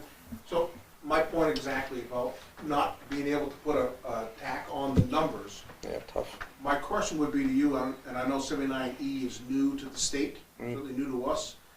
Can they come back 13 times asking for an abatement? I will find that out. Because if it's a matter of getting this project off the ground and figuring out where it's going to be, if we proved it for 1 year, 2 years, 3 or 4, or 13. I think 13 is a question, but that's my point, is what is the real impact of the town, and how do we really find that out? We could do a whole lot of guessing and speculating, or we could safely hedge a bet and figure that out with actual data. And I will find that out for you before your next meeting. If there's any data to be had, because there's 7 or 8 communities in the state that I believe last count, 7 or 8, 9 communities in the state that have adopted 79E, and I think there's only 3 or 4 that have actually issued projects, or not projects, issued abatements under this program. So there's not a lot of anecdotal or real life experience, but I will find out what the prevailing opinion is as to, is this a one and done visit, or can you say, we'll give you a couple of years to check it out, and then you're going to have to come back and we'll readjust. We'll either extend or not extend, depending on the real life circumstances. And I suspect that you have that. Flexibility, but I'll confirm that. Barry? Bert's has his hand up, so. Bert? Yes, for quite some time, Jeff. 3 points. In your words, encourage other landlords to fix them up. How many of the North Main Street buildings have tenants in them? And when those tenants move out and go somewhere else, the income of the property owner goes down. And you're expecting him to then do more development, to more renovations, to do what? To try and get these people back? Essentially what you're doing is you're making slums out of those buildings because less work will be done on them. You can't take away their income and expect them to do improvements. Won't happen. It's not reality. The next, you can't ask the school to participate here until some numbers are there for kids, because I'll be there saying the numbers have got to be real. We got to know. Somebody's got to come out with something that says this has happened in Denver, Colorado. This has happened here, wherever. Some facts, other than a salesman coming to your door knocking, hey, I'd like you to buy the Britannica Encyclopedia. Okay? So, that all being said, they've got to come in with some facts. You've got to garner some facts on your own as a board, as a community, with a town manager who, as it's just said right now, he just diluted the facts. Well, you can go to all of this work, but essentially it amounts to jack shit. You and the applicant have to get facts that are ascertainable and researchable in order to do the job right. And if you're not willing to do the job right, you shouldn't be there. It appears to me that this is almost a foregone conclusion that we've got to have this and it's got to happen. It's not. For a matter of fact, it's not. It can sink quite quickly before construction begins. So you have a job to do as a board. And I don't see it being done. And I actually see the attitudes in the other direction. Find it. Get it done. Mr. Musk bought a problem, and he's now exposed to all of what we saw happen in order to elect another man president. Wow. Did our forefathers vision that? No, but they tried. I'm asking you to try. Give us some solid information as best you can. This can be researched and figured. And that would be the next meeting. And then the third meeting would be what the public thinks after they've got that information and digested it. Not this railroad train coming down through. We're going to do this. This sucks. It's wrong from the get-go. The presentation is wrong. No real hard facts in it. No research done. A person who kicks it down the road that, well, he's got to see this, he's got to do that, something else. It's poorly prepared. Yes, ma'am. One quick, easy question. In this discussion, what I thought I heard was that the first tax abatement, the terminology I heard was could be up to 5 years. So does that mean, does that mean anything from 1 to 5 years and you decide? Right. Okay, so we're not talking about a given on the 5 years plus maybe another 8, totaling 13 years. You are going to decide, hopefully with more information, what we can afford to give as an abatement to a project of this type. Right. Okay, thank you. I think Mary asked one of the most appropriate questions in line with what you're saying and what Jim said, and that was, what's the make or break on this? And if we don't give it to him, what happens? And John, you don't have to answer that tonight, but I think you ought to be thinking of that. What are you going to do if this doesn't go through? Or are you and your company going to be willing to say, okay, we'll settle for that 2-year abatement and hope that we get it later? Because he's trying to get a funding source. That's his job right now, to get a funding source. So I think that was a very good question, Mary.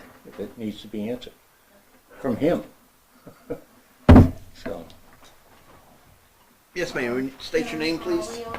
I'm sorry. I was wondering if this goes through with a tax rebate, tax relief.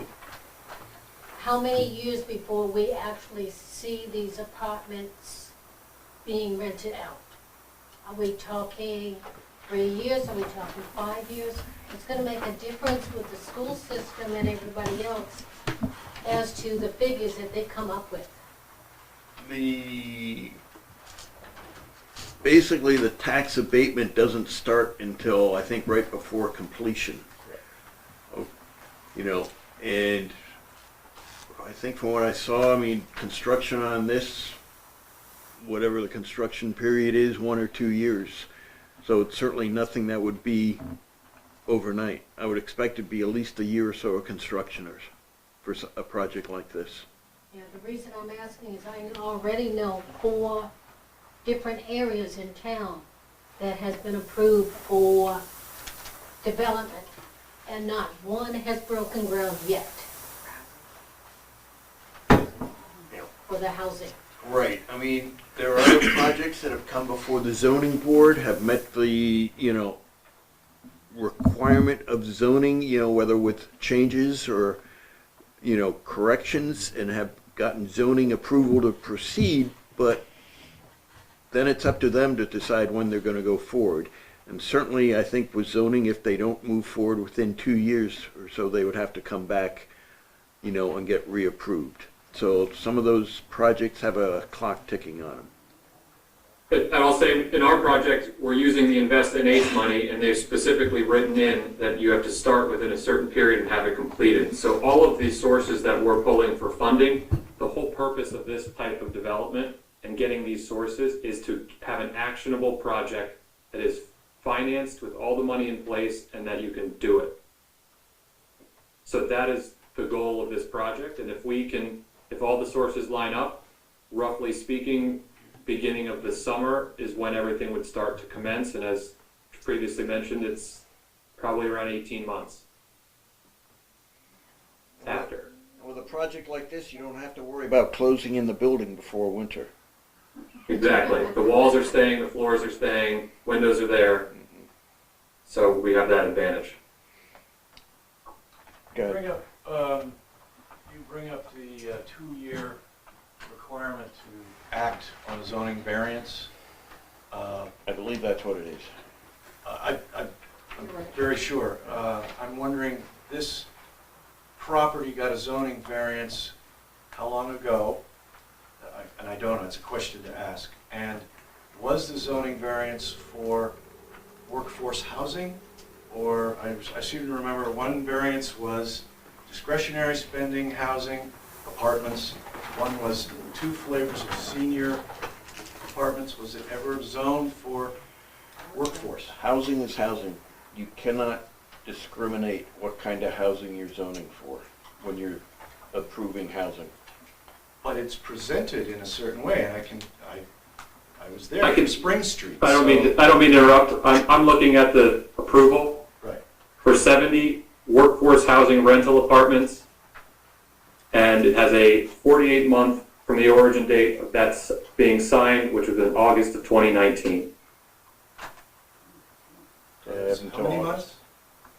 48. 48 months. Okay. So We've been through this a few times with Right. the town as we were applying for the Invest NH grant and the other funding sources. We had to show that we had approvals in place, that we had control of the property, that all of this was an actionable project. So all of the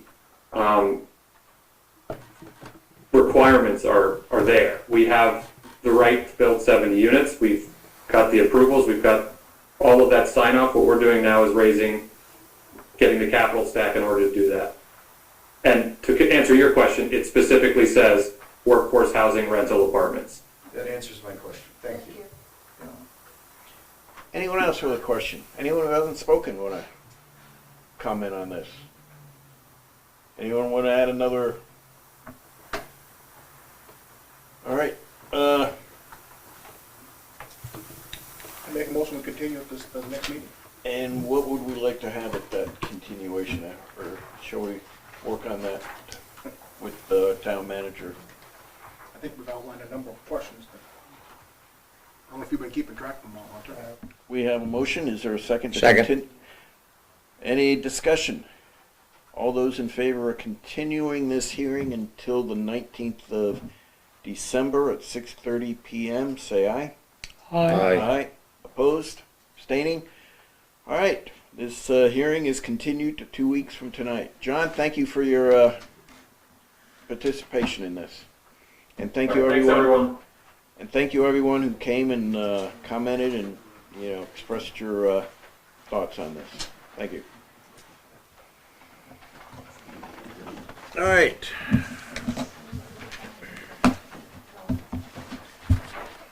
Moving on. Minutes from November 21st. Move to accept. Second. All right. Any changes, discussion, anything on that? Trying to find this right here.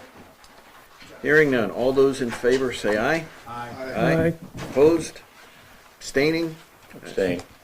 All right. And I think we have non-public minutes, am I right? Yes, we have non-public minutes for the November 21st. Do I have a motion on those? Move to accept. Is there a second? I'll do that. Second from Jim. Any discussion, changes? All those in favor say aye. Aye. Opposed? Abstaining? Abstain. Okay. Moving on. Consent agenda. Consent agenda is on the back of your agenda. Do I have a motion on that? Move to accept. And a second. Any discussion, changes? All those in favor say aye. Aye. Opposed? Abstaining?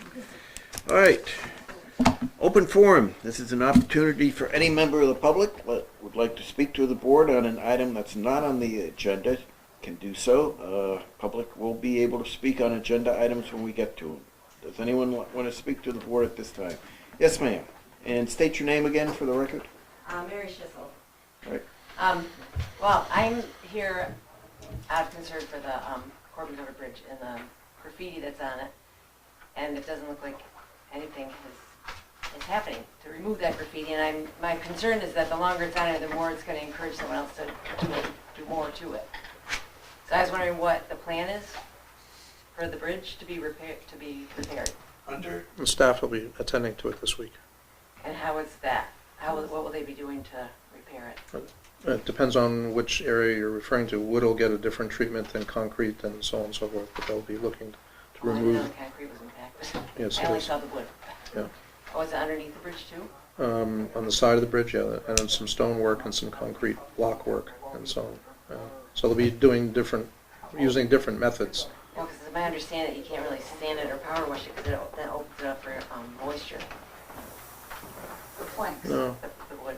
You have any detail on what they're going to do other than they're going to address it? Not right now. They'll use appropriate materials to wash the various materials, paint from the different surfaces. I can't tell you what brand of this or what brand of that they'll be using. I was thinking technique. Are they actually going to be painting it? Will they sandblasting it? No, sandblasting would be rather destructive. But on a concrete block, I mean, for instance, there's some thought that there's one of the concrete blocks, which is not terribly historic nor very attractive. We may just remove that, and we're thinking of putting up actually a split rail fence to delineate the park area from the airport area. So we may not even bother to do anything with the concrete block, but the graffiti will be removed or repaired this week. Well, because another thought was that I think, I'm not positive, that there's no char on that bridge, the flame retardant. That's correct. So, The no char has a expected lifespan of between 5 and 10 years, and it's after speaking with the people that applied it, it's well worn away and of little to no value. It only lasts a few years after it's initially put on the bridge, and as you know, it's 20. I can't remember how many. 20. It's been applied a couple times. Yeah. So it's not. There's no real value to the no char in terms of fire retardants. Well, then that brings up another question.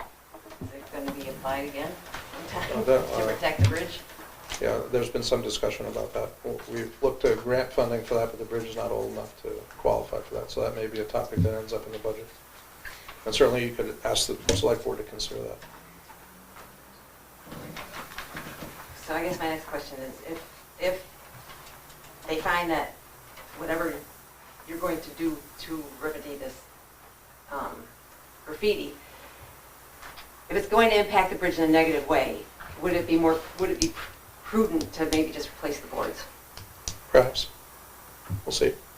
You know, one board doesn't react necessarily the way another board might.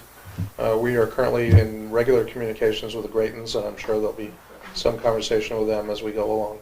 If things don't react the way we hope they'll react, we'll certainly consult with them as to what their experience would suggest. Okay. All set? No. If you're done or anything else, okay. Again, that's one part of this problem, was what to do about the damage done. Has the board given any consideration, or will they give any consideration to preventing any further damage, such as surveillance, cameras? Can I make a comment on that very question? I was sitting in my living room a couple of weeks ago, maybe a month ago, and a couple of kids in the middle of the day, I think should have been in school, walked by my house and tipped my trellis over. I saw them do it. It's one of those archways that goes over the end of the trellis. Yeah. There's nothing you can do. What am I going to do? I saw them do it. I chased them up the road. And if I was 30 years younger, I probably would have caught them.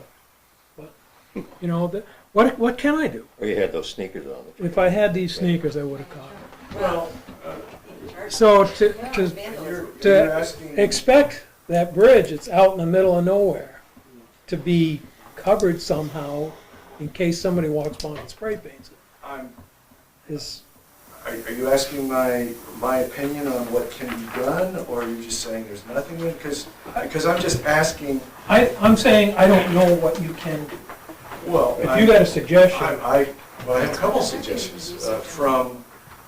Cameras were proposed back in, I believe, '94 when it was built. I happen to know somebody who was asked to bid on the job, and it was decided then, and I don't know why, I wasn't here about it, but if it was considered, would it be considered again?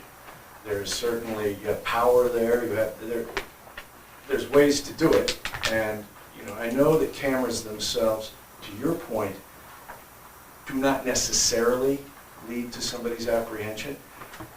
And maybe the next thing you do is put up a sign that says reward for information leading. I know this has come up at the airport, which is nearby. There are cameras at the airport. The deterrent level of that is, well, it's the best you can do, is what it is. Are you actually going to catch anybody? And knowing that something is there, that could be a deterrent value too. I'm just proposing it and asking if it can be considered. Jim, what's your opinion on the cameras? Certainly a deterrent value. Is it an end-all be-all? Absolutely not. But does it help? Does it deter? And does it give an option? At the end of the day, is there anything that say that we could have done more? The answer right now is yes. Of course there is, and I would be interested in seeing, what the real cost outlay for that is. It is one of the town's most, historic landmarks, and does it deserve some protection? So, absolutely. So I don't think anybody here would disagree with that. So, yes, it would be something that we would certainly like to see, and, whether it works out that way. We had a discussion about that when Herb mentioned some vandalism at the cemetery. And I said, why can't we put up cameras? And I thought there was some reason you can't. So there is a state law that says you cannot have cameras for the purpose of identifying vehicles or the owners thereof on a public way. The only exception to that is the state of New Hampshire on I-89 and, for toll booth and such. So there is an obscure state law for that, but for a general observance of that area for people in activities, no, perfectly legal. Okay. I think, Hunter, you and I have had some discussions about that, and you talked about cameras, you talked about signage that was going to be very straightforward about what happens in regards to that. So, there is some discussion. I think we need to probably step up the process. Not probably, we should step up the process. Terrific. You had your hand up on this? In the back? Okay. Mary? Well, I guess, talking back to the no chart, I guess I wish you as a board would consider that application of that on the bridge again. And how maybe that included in a budget or something, because we need it. We lost need the it first one. on the bridge. We need some protection on that bridge, or the best we can do to prevent anything from happening again. Now that the graffiti's happening, who knows? Yeah, exactly. And all the Dumping? Yeah. Yeah, people dump trash.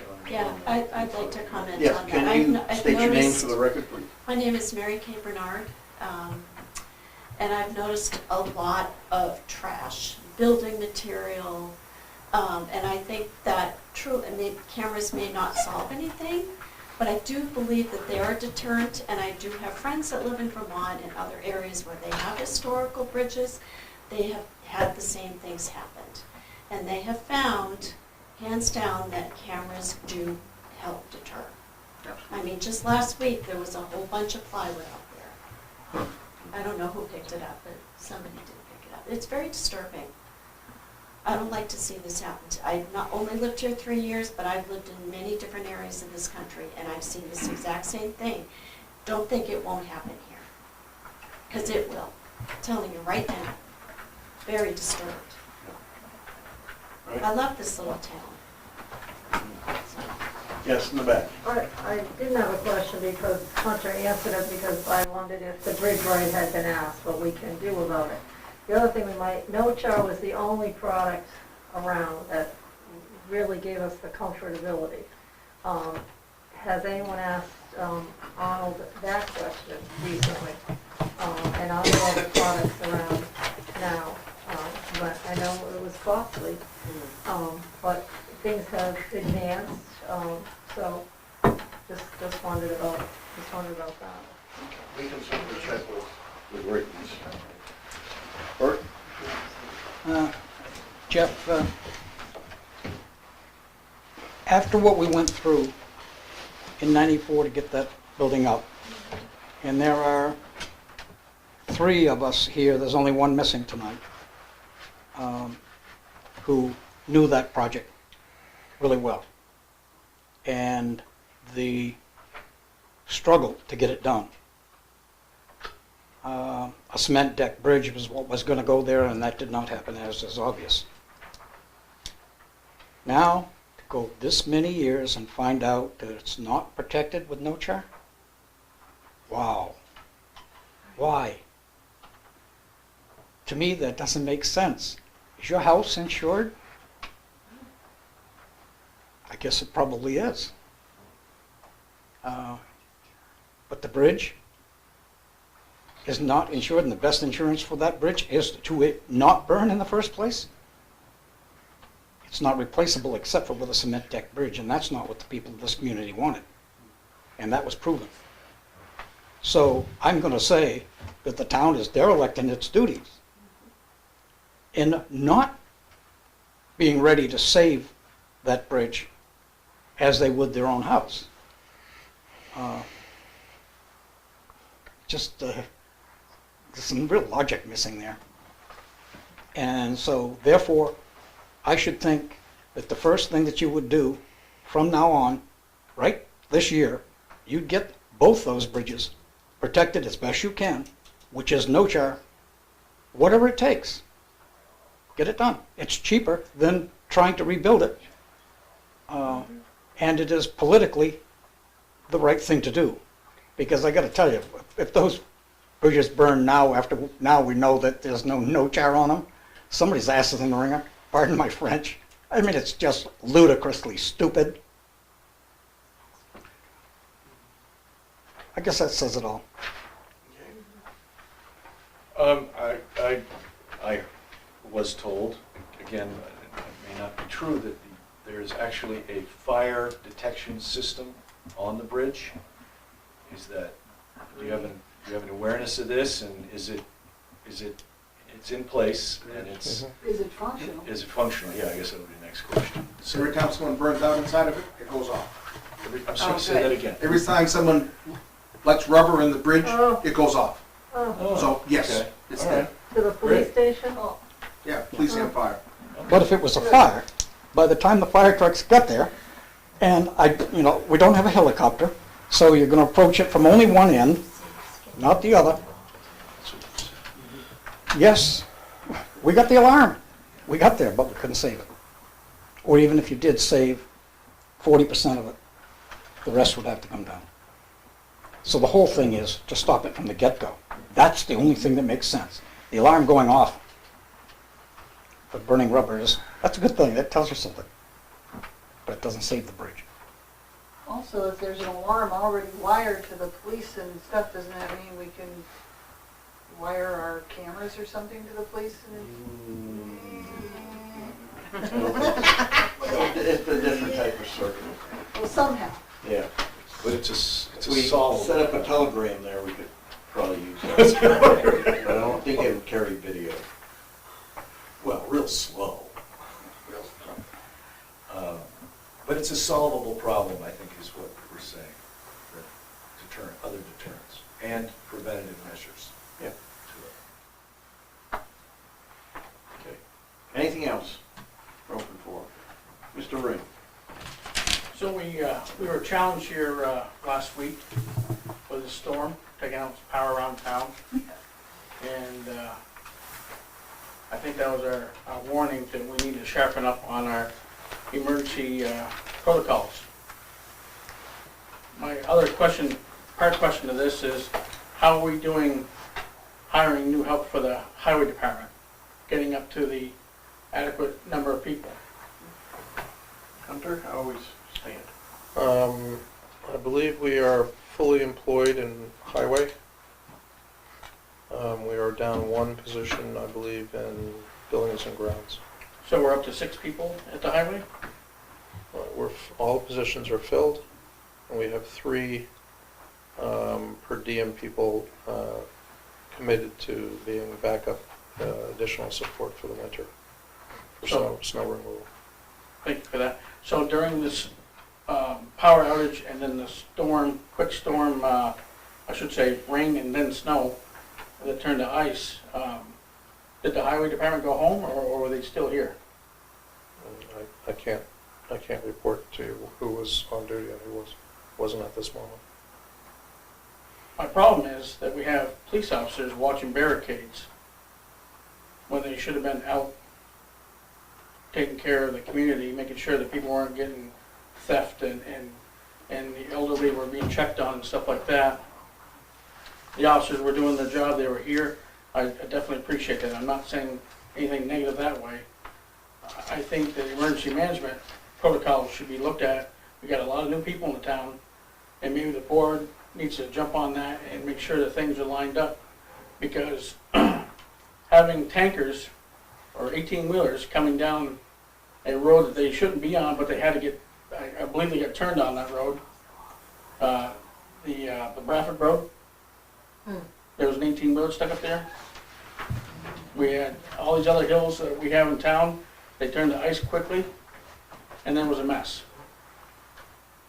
So if we have an 18-wheeler up there that's a fuel truck and gets busted open in the middle of a community like that, and it rolls right down in the middle of town, we have a problem. When it could have took 10 minutes to sand it and get the adequate measurements done. The whole town was in a gridlock for over 2 hours. And I'm not talking about just the trees falling down with power. No trucks, no cars, nothing. So if we had a fire, major problem, fire trucks couldn't get to where they were going. I was out in it, I saw it. Everything from Claremont to Newport was gridlocked, and then to the interstate. No cars or trucks can get anywhere for almost 2 hours. Let's Most just, of that was state road though, wasn't it? right, let's But just clarify that. that was across, that was up on the hill here, that was a hill over here, this Those- road over here, those behind are- us, Those are state roads. you know, and all those side roads were not taken care of until a long time afterwards. This Right. town was in gridlock for a long time. Right, but let's just clarify, a lot of that gridlock was on state roads where the state is responsible for plowing. Yeah. Certainly, the way the storm came in with the rain, the temperature dropping, and then the snow caught everyone by surprise. But, Mr. Chair, my point is, we had an emergency, town emergency, all night long since, 5, 6 o'clock the night before. Yeah. Why didn't we have people here ready to go still till the next morning till the shift got in? Because we didn't get power back to half the town until after, 11:30 on the north end of town? Right. So this town should have been in some kind of an emergency state. I can speak to a little bit of this if I may. You know So- more than I do. There is a action-reaction time that takes place. Power goes out, we lose the traffic lights. There's time it takes to mobilize to get the things in place for that. That happened, I saw it happen. Yes, it did. Because I Thank came you. out and checked on it also. What also takes time to happen is when we have that late night storm, that same night, when it did turn from rain to a freezing mix, there is a time it takes to mobilize. And this storm was no different than the hundreds of storms that we've responded to in years previous. Appropriate staffing did come out, because I saw the town trucks out sanding that morning early, prior to their work shift. So they were called out, they did respond, they did treat the roads. There is a period of time, it happens every single storm, especially the first storms of the year, because we all forget how to drive into stuff from the previous 12 months. Okay, it happens to every one of us, we all do it. Okay, this was no different than any other storm and any other action. I did see town forces that are not normally on duty, working and treating the storm. Great. So, Thank you. That is a peace of mind for me. And it happens to every community. There is an action that happens when roads will ice over. It takes time to mobilize the forces to get it treated. And unfortunately, there were some cars off the road. Some things that happen. It happens every single storm. It's unavoidable. I just want to make, I guess that was more of a question. I didn't mean it to be a negative thing. Asking the board if we're up on our provisions of emergency management. There's, like I said, there's a lot of new faces, a lot of new people.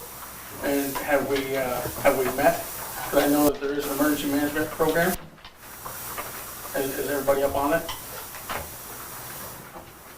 I would expect after every storm, there's sort of a follow-up and lessons learned and such. One lesson from this last storm, when the power went out, this generator here at the fire station and the one at the PD did not go on automatically. Oh.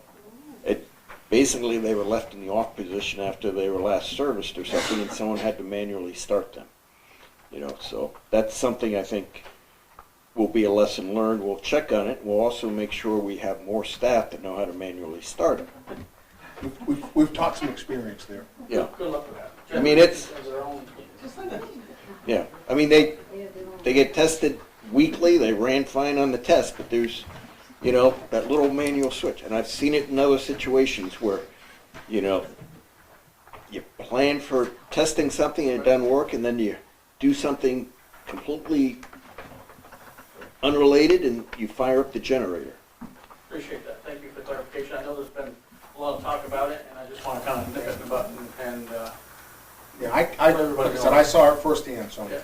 I was out there and I did see the barriers and stuff like that, and I was on the other end of town, so I didn't see what was going on this end of the town, and it was a tough time for an hour or so. Yeah.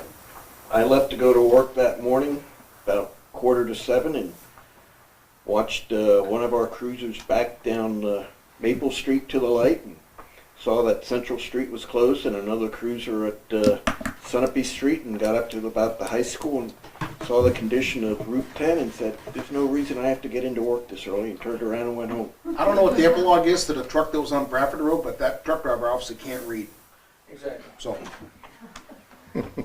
Which happens. In the back there, should be Yeah, I just want to say, usually, so I was rerouted, I couldn't get on the highway, so I was rerouted to go through town and up where, I think that's, McCrillis's used to live, that back way. Cheney Street. And there was a truck coming, he didn't even, so I was stopped, and he just came right around the corner, a semi.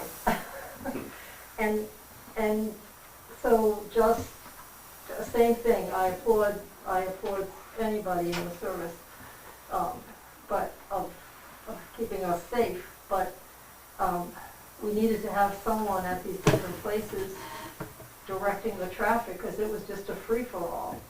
And that was sometime around, I don't know, 8 o'clock. Bert? I question your generator operation. Emergency generators normally are off and auto. Yep. So when it's on auto, somebody somewhere, there's got to be a light or something that tells them it's on auto. Outside of that, someone should know that. It's unacceptable to have an emergency generator that comes on after the emergency. Hunter could probably speak to it. Well, and just to save everybody a lot of time, there's a fair amount of speculation going on here.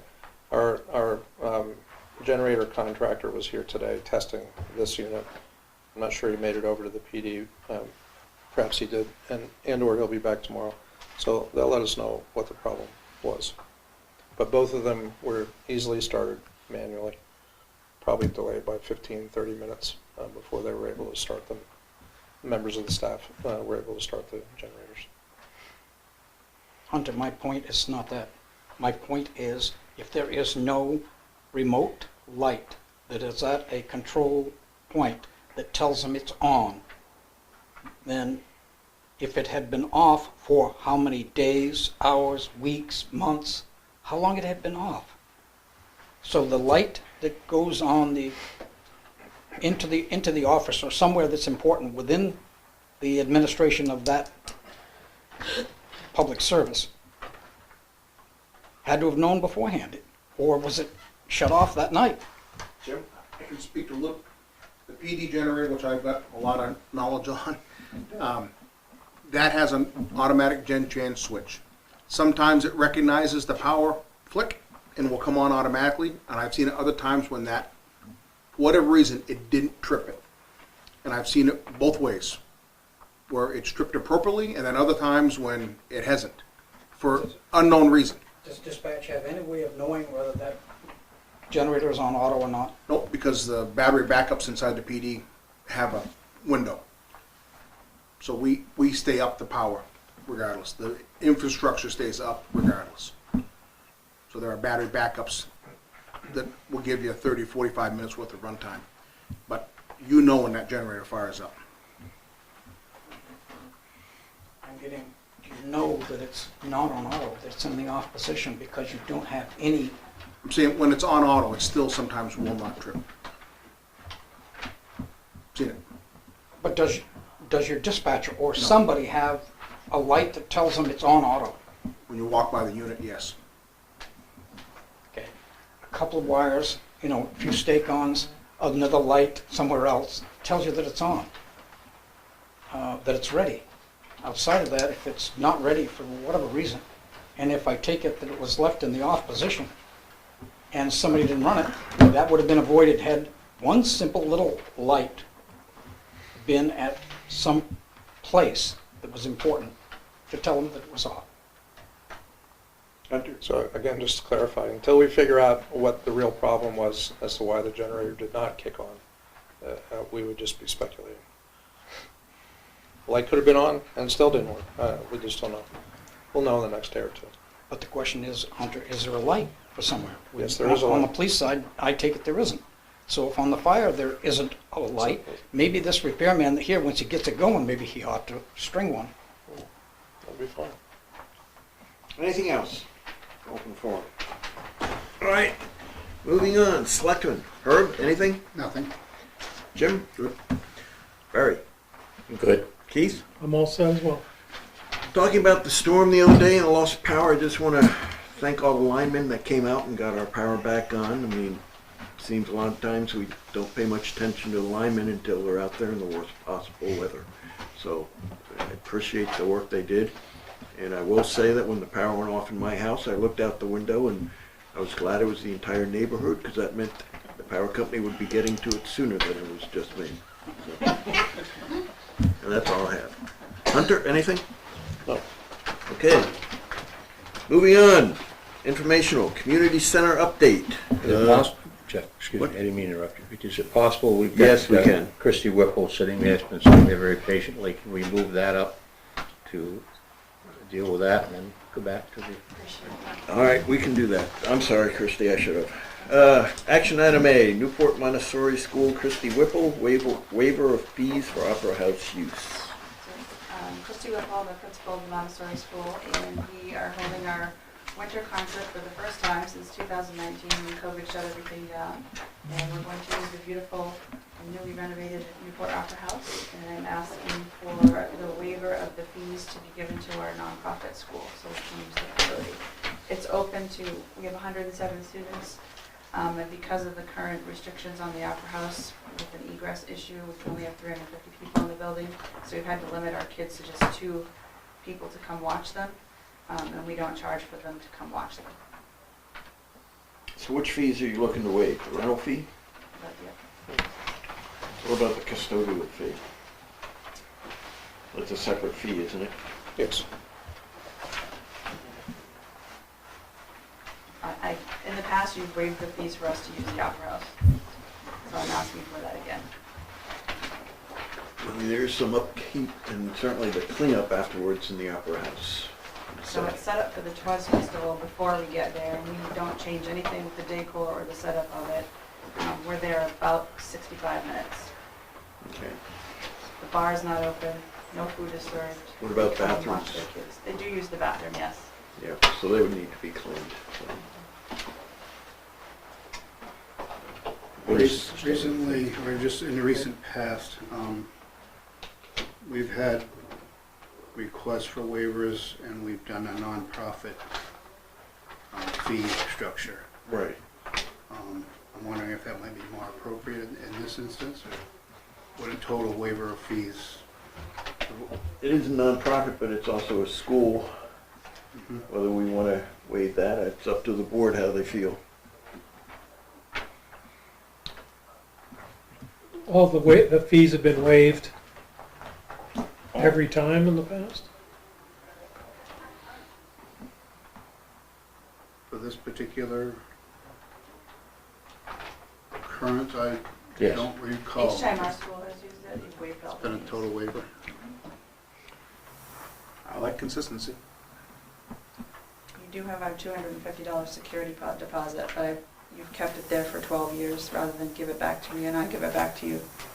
So you do still have our $250 sitting there. So we might have made interest enough. You to cover probably, that, yeah. maybe some, Okay. yeah. 0.5% interest rate. Yeah, What's the pleasure of the board? I would move that we waive all the fees for the Opera House use by the Newport Montessori School for their performance. Do we have a second? Any discussion? All those in favor say aye. Aye. Opposed? Abstaining? Thank you. All right. You're more than welcome to stay for the rest of this It's a exciting. school night, Jeff. There's also a very good football game going on. I know, we have to get Barry out of here by. Oh, right. All right. Thank you, folks. All right, going back to informational, community center. I provided an update 2 weeks ago. Not much has changed. We're still pursuing Gopher grants from the state. The requirements for those should be out this month. Provide us up to $1 million. That should bring us over the top as to what we are needing to go forward with the community center. Meanwhile, we're proceeding with the preparation of bid documents, hopefully to be able to get the project out to bid, to see what the actual costs will be this winter. And that's all I got on that. Barry? Hunter, I'm getting very concerned about things that I'm hearing about Congress not adopting a budget. So what would be, if it's not adopted, we're out of luck with funding, am I correct? Well, at least temporarily. Temporarily. You know, it's a timing thing, really, I think. Well, that's what, this whole thing's based on timing, and kept us aware of that, so. So, just thinking out loud, we presently have $7.8 million identified. Of that, 4.7 and change is Federal. the federal earmark. So we're at 3.5 or so non-federal earmark money, give or take a couple hundred. So the plan, as I have been instructed by the board, is to see to it that this project goes out for bid in January, and that presuming no hiccups or upsets, would go to construction in the spring. It will really be necessary for us to have that out in January or February in order to get in line with the contractor. So, from a cash flow perspective, the project would not begin in all likelihood until probably May. And given our cash on hand, we would effectively, once the contract is signed, we would effectively have, for the sake of this conversation, $3.5 million to spend. That will carry us probably into midsummer before we start spending money that we don't actually have, but perhaps that may have been pledged through the federal earmark. From a cash flow perspective, that's not, the town could probably exist for, function just fine for another 2 to 3 months, covering the expenditures, because we have a positive cash flow in the community.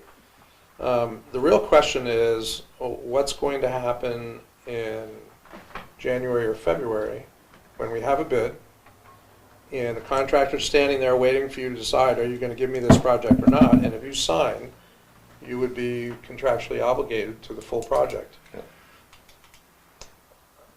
there will be a moment where you're going to have to decide, we going to commit ourselves to 7 to 8 point whatever millions of dollars without knowing that the federal earmark is out of Congress, it's been approved, the budget is approved, it's been sent to USRDA, who's administering the funds. They tell us we should expect 3 months once they get the word for them to be able to release the money. I think that once the feds approve the budget and the money is authorized and sent to USRDA, let's say they get it in January or February, it's probably going to be May or June before they can then release it. the money, yeah. That, from a functional perspective, won't bother us because we'll have that $3 million up front. But if the federal government hasn't passed a budget,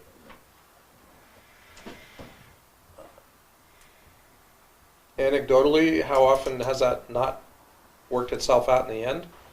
Like never, but. But this is an election year. So.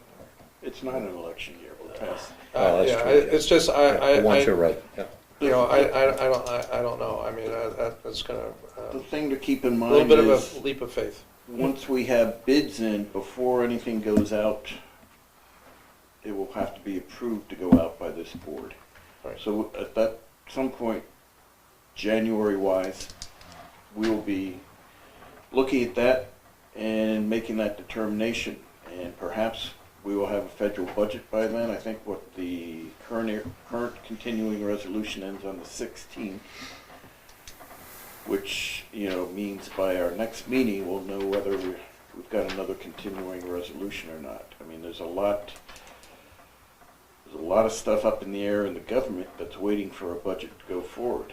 I mean, so. Yeah, this not to interrupt you, but this is a set of circumstances that will be duplicated thousands of times all over the country. Because there's all kinds of places waiting, which would suggest to me that there's less likely that the Congress is going to mess around with it. But is it less down to zero? I can't say that. Yeah.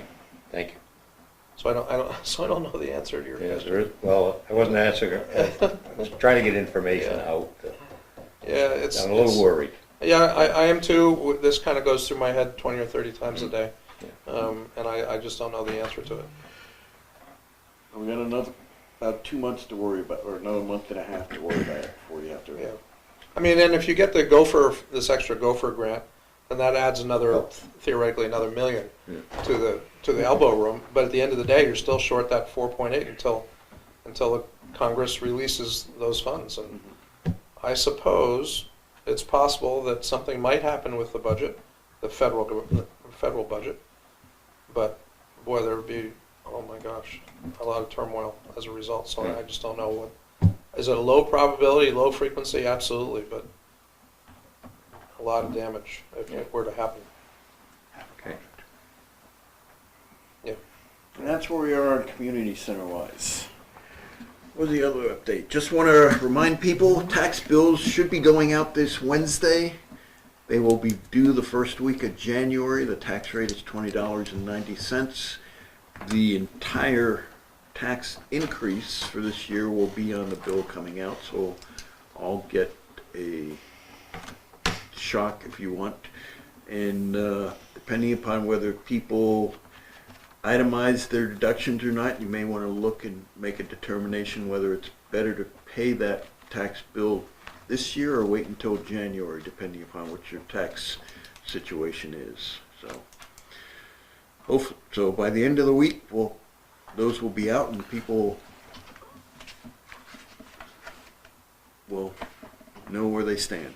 Just a quick question, if it's due in January, does that mean for 2023 you'll have one in June and another one in December? We send them out as soon as we can after we get the rate from Department of Revenue Administration. They were late this year because of our reassessment or whatever. So, you know, we get a rate, we turn around, we have to print up all the tax bills, you know, put stamps on them or whatever, and I think Wednesday they're all going to be dropped in the post office. So, Ideally, I think the preference would be to get it out early enough so you can pay it before Christmas instead of after Christmas. So, but yeah, the one in June, basically June or July, whatever that is, that's at the rate that's set now. So, you know, we know what that rate will be. We know what your assessment is. So it's just half of what, you know, that one we're not waiting for any numbers. Well, what I'm saying is, if they wait till January to pay it, they'll get 3 tax bills within They the can. calendar year. Right, and that's the thing to keep in mind, whether you need 2 this year or it benefits you to pay 3 tax bills in the following year. But that people have to, you know, figure out on their own. Okay, thank you. All right. Hunter, you want to do an update on the grants, or you Yeah. want to wait until next time? No, I for can that? just run through them real quick, and I'm happy to give you as much detail as I can if you have a question, or I can follow up at another time. We have a bunch. I'm just going to give you the bigger, more predominant ones. We have a CMAQ grant that you're going to actually comment on later on this evening. Pending. That one is for $377,000 for park and ride. There's no activity on that one right now other than grant application activity. So we have a TAP grant pending, which is the replacement of sidewalks from Main Street up towards the mill building, about 1,800 linear feet. The price tag on that is around $750,000. It's a very long, very tedious, very step by step process that takes several years to accomplish. We're about halfway through that process. We're in our Department of Energy grant for $250,000 to replace all the windows in this building and to put in HVAC. I'm collecting updated estimates right now because this project is now, because of paperwork, is 15, 18 months, you know, behind schedule. We're waiting for the Department of Energy to release it. That's as I said, $250,000 grant. They are now negotiating with us to try to get us to do a match. But I'm hopeful that that project will be released in December or January, and we'll be able to see that go to construction in the spring. Because the pricing is killing us. And you've got about 6 people at Department of Energy over 2 different states. Actually, no, it's from coast to coast now. There's 6 different people involved, and they're everywhere from Colorado to California to New Jersey and Maine. It's a very convoluted process, not the way to run a job as far as I'm concerned. LCHIP, we have about $47,000 grant pending for the replacement of the 2 rear doors, the dressing room, the stage door, and the replacement of the bulkhead on the south side of the building. That is moving forward and ready to go. We are talking with the contractor that won the project for the rebuild of the ramp and the stairways and all that sort of stuff as to integrating those projects into their work so we can get it all done at once. That project is, the entrance project is $530,000. That project has been contracted. They're lining up materials, and expected start date of that is in April. Probably a 90-day construction project, and as I said, they're going to integrate the other LCHIP grant into their activities and get it all done at the same time. We talked about the community center already. The water mains, for the replacement of water mains on Gilson Road are underway. They've completed most of the, if not all, the survey, and they're doing elevations now. Probably not looking at construction in that until spring of '24. A lot of design and planning work yet to come on that. That's Unity Road? Pardon? That's the Unity Yeah, Road? where did I say? Gilson Road? Gilson. Yeah, Unity Road, thank you. The well in North Newport, the proposed well in North Newport, we're still, I believe, in the public comment period, which probably ought to be coming to a close pretty quick here. Either the 9th or the 19th. Yeah, pretty quick. And then after that, they'll shift into the test phase. That project, contrary to some people's concerns, is not a fait accompli. The test phase is designed to do a drawdown an extended drawdown of the well for 7 days. If there are any adverse impacts on surrounding properties, the project will be revisited. Could be canceled if it's that dramatic. Nobody expects it to happen. We can change the parameters and the scope of the project to be, not designed for 450 gallons a day, which is what an hour rather. That's the design. That's the community's need. That's the design level. But we could say, well, it's not going to sustain that without doing damage to surrounding properties, and they'll figure out what the sweet spot is. They might design it to 200 gallons, an hour. So that's what the whole test is intended to be about. But we expect that test will not probably take place until spring.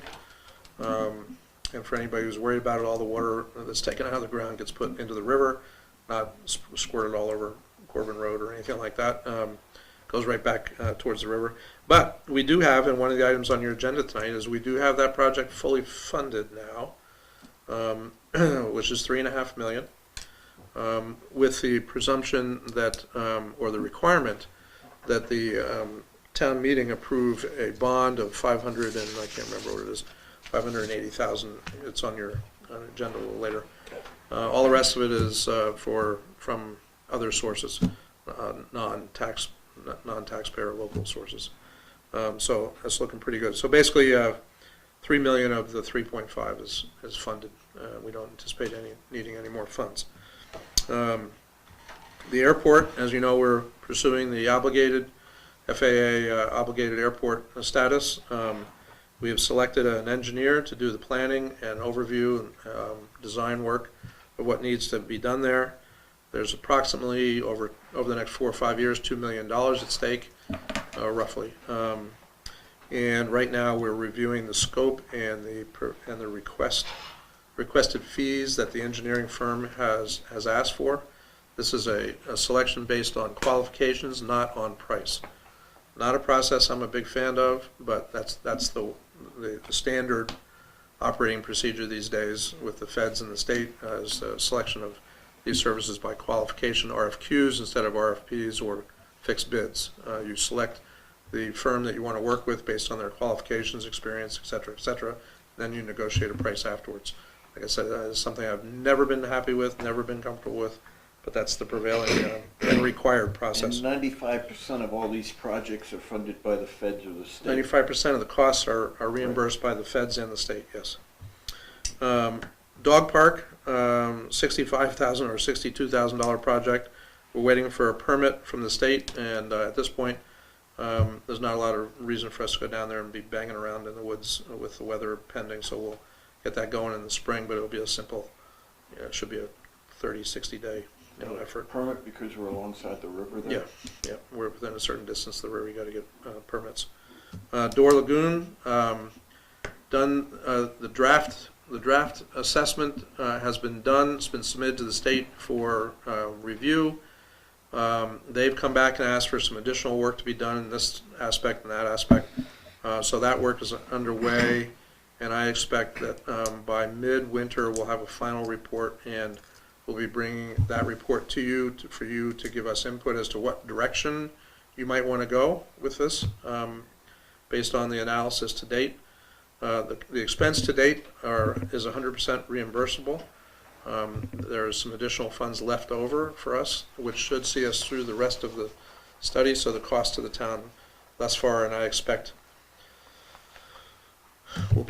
will continue to be at no cost. We've found reimbursement grants for all of that sort of stuff. So I think we're in pretty good shape in that regard. Those are the bigger ones. Riverbend Pump Station, all funded, will come in at or under budget as soon as we can find somebody to build pumps for us. Pumps are all back ordered, as most things. But otherwise they're ready to go. We had hoped to have that done by the end of this calendar year, but the pumps aren't available, so they can't get started. But the construction date for the projected construction date for the pumps, I believe, is January or February, so we'll be ready to go for spring. So yes. You and I have talked about this before, but is there a plan to the people with the well, the surrounding abutters or, and other people, is there a plan to meet with them, or have you already done that? Well, we have had a couple of people step forward with questions, and what I have done is I've made arrangements for those people to meet and speak directly and independently with our hydrogeologist, Okay. which they have done. And in fact, I had a 91A request from a resident who, after that meeting, withdrew her request. Mhm. She had all of her questions answered and so on and so forth. I think it might be valuable and worthwhile to have people have our engineer come in and do a similar presentation that was done up in Goshen. Goshen, And just to, Croydon, just to dispel any kinds of thoughts to the contrary, we did not grant that meeting. There were enough people in that community that had expressed some interest, and expressed the interest. I think it got to their select board, and the select board said, well, why don't we just have a meeting about it? And they kind of convened a meeting around that. But understand, those meetings are set up and run by the state. We don't have anything to do with it. I'm not passing the buck. But where and when they have those meetings is decided by the state. The state decides who gets notices, who gets test, equipment, the whole 9 yards, because they're the ones that have to issue the permit. So they run the process. Okay. And we just respond. When they call us up and say, we're going to have a meeting here and there, we say, okay, what time, and we'll see you there. So if they have questions right now, they should get in touch with you guys here. Yeah, and we'll do the best I can to provide that information Okay. for them directly, but I Good. can then take another step further if they would like, and we'll arrange them to meet with. Because I did have people contact me, well, how come we're not having a meeting? Yeah, I've already talked to them. Yeah, but I mean, if the board would like to have It wouldn't hurt to do that, maybe after the first of the year. whenever you'd like, we have to come down and give a little overview, the same sort of thing they did up in, Yeah, good. Yeah. I think that would be we can do that. a good. I think that answered a lot of people's questions. Right, but I wouldn't want people to wait that long if it's keeping them, Yeah. if they're unhappy Okay. or they're uncomfortable. Good. We'll hook them up right away. They can All ask right. their questions Good. individually. Thank you. Question on the construction of the Opera House doors.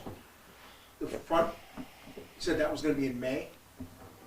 We have a little bit of an event that happens every May in town, that, I'm just wondering if that's, timing-wise, has been thought of. I say in May only because United got the project, and United will start their project in April, May, and will get lumped into their work. I can't say that the doors themselves would be replaced in May or June or July, but we could certainly work around that. They'll have to mill. Yeah, thinking prom, that's only a little bit of an event on Main Street involving the front doors, so. Yeah, well, the front doors aren't going to be touched. It's only the back Back and the side? and the side, Okay, yeah. Perfect. But the back entrance will be totally compromised from May, June, and July. Yeah, Yeah. but the front will be No. unaffected. Okay, perfect. Anything else on projects? Bert? On your dog park, you say the state is involved. Is DES involved because of the shoreline protection setback? Yes, that's the agency that will be issuing this a permit. Anything else? All I right. shouldn't preempt them, I said. DES is the agency to whom we will be submitting and hopefully receiving a permit. No, you can never tell about permits. All right. Moving on. Tax abatement. Tax exempt status reinstatement. My father's house ministry. This is one I think we got today. I'll have to find it here. This is a case where they missed the deadline to basically file for their tax exempt status. And they're asking for us to reinstate it.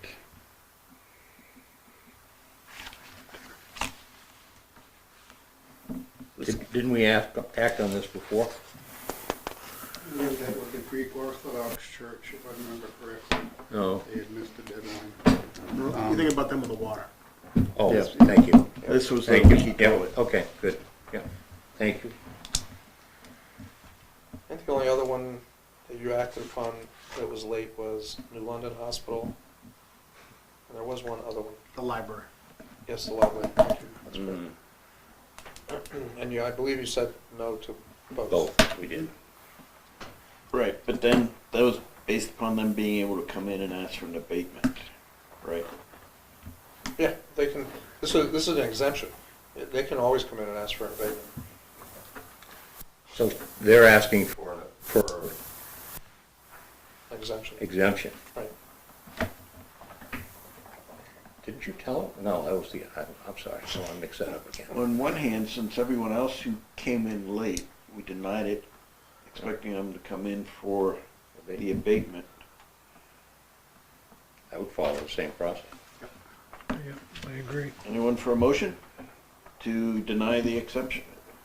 I move we deny the tax exempt status reinstatement for my father's house. Excuse me. For the current tax Yeah, year? for the current tax year, yeah. There's a second? Second. Any discussion? All right, all those in favor say aye. Aye. Opposed, abstaining? All right. Certainly. One thing I might add with that would be to explain the process, so they know They can come in. time-wise what to do it correctly the next year and how to proceed this year. Correct, good, Yeah. thank you. You know, let the library and the others know too. All right, next up, accept funds from New Hampshire Drinking Water and Groundwater Trust Fund for North Newport Well Development and authorize town manager as signatory. Is the So, one you briefly This is one we mentioned. just alluded to, so just to make it clear, it's our belief that the grant is contingent upon the town taking the loan. And so, just so you understand, this is how the trust lives. They issue these, they're like revolving loans, they issue these loans, they're repaid, and then they reissue the loans again. This is how they continuously refund their program. And they make a little bit of interest on top of it, that goes into the trust. I do believe that what we're doing tonight is you're just expressing your support for the program. This does not say that town meeting is going to agree to this grant, or to this bond issue. But if in fact, I would presume that you would, by virtue of this motion tonight, is that you would support a warrant article to authorize the bond, which would be repaid by the water users, is not by the property taxpayers, because it's a enterprise fund. If the town voted it down, then you would not be you would no longer be obligated. You wouldn't get the grant either. So it's kind of a quid pro quo. So this is an initial step. Yeah, so all we're doing is saying, Yeah. all the selectmen, or the select board is saying is, we want this grant, we support the objective, we like the program, and we want to move forward. So I would move we support, show support, for the grant congestion mitigation and air quality improvement grant application. And authorize town manager as signatory? Sounds good. Second. Any further discussion? All those in favor say aye. Aye. Opposed, abstaining? All right. Did you skip one? Well development. No. Drinking water and groundwater trust D fund. now, I think. That was C. No, that was C. Right. Next one is review and sign letter of support for congestion mitigation, Right. air Oh, quality that's right. That's what we improvement just grant voted on. application. Yep. Didn't we just vote on that? No, that was C. Now we're on D. You may have thrown a couple extra words in there. Yeah, I read D. Yeah, I think so. So moved, Gary. Yeah. So moved. Now, we have to give these minutes over to the state, so you may want to revote C and D, just to make sure there's a We clear. voted D. No, we voted You C. voted C. But he read D. I read D when I made my motion. Well, I make a motion, we do it over again. Okay. Second that motion? Why don't you do Just your to make motion sure it's for C clear. again? It's 3-0. Some bureaucrat will hold me up on this. I'm not going to say a word. Go ahead. You did it right the first time. Which one are we doing? C? Yeah. I move we accept funds for the New Hampshire Drinking Water and Groundwater Trust Fund for the North Newport Well and Development and authorize the town manager as signatory. I'll second again. Any discussion? All those in favor say aye. Aye. Opposed, abstaining? All right. D. Now we move on to D. That was CC. What is D? Just read it. You want to explain deed to us? Oh, here it is. Right, so this one is a little bit more straightforward. This one is a letter of support expressing the town's interest and support to apply for and receive a congestion mitigation and air quality improvement grant, CMAQ. It's part of our application packet. They request a letter of support. I've given you a draft letter of support. I can change it if you'd like. And this is an item that just goes into the packet affirming that the town is interested. And this is for a park and ride in North Newport in the little field, the area where the concrete pad is across from the high school. And one of the nice things about this is if this gets built, hopefully, oh, there's a 20% match on this. I just found out today. They just issued that little edict today. If this gets built, not only will it serve as a park and ride, but it'll also provide a good little overflow lot for high school athletic events and get some of the folks off of Route 10. As you all know, when there's something going on at the field, both sides of the road are often filled with cars. As you laid out, basically, there's a section there for people to park, and then another area for buses, commuter buses, to pull in. Yeah, buses and trucks, to park. And it'll be a separate area, but we can help. It'll be a little bit of a unintended but nice benefit for the high school. But you will have to be careful, because there's limited parking at the high school for students. Mm-hmm. Oh, yeah. Student parking, Yeah, they're gonna start moving over there. Yep. So, we let them.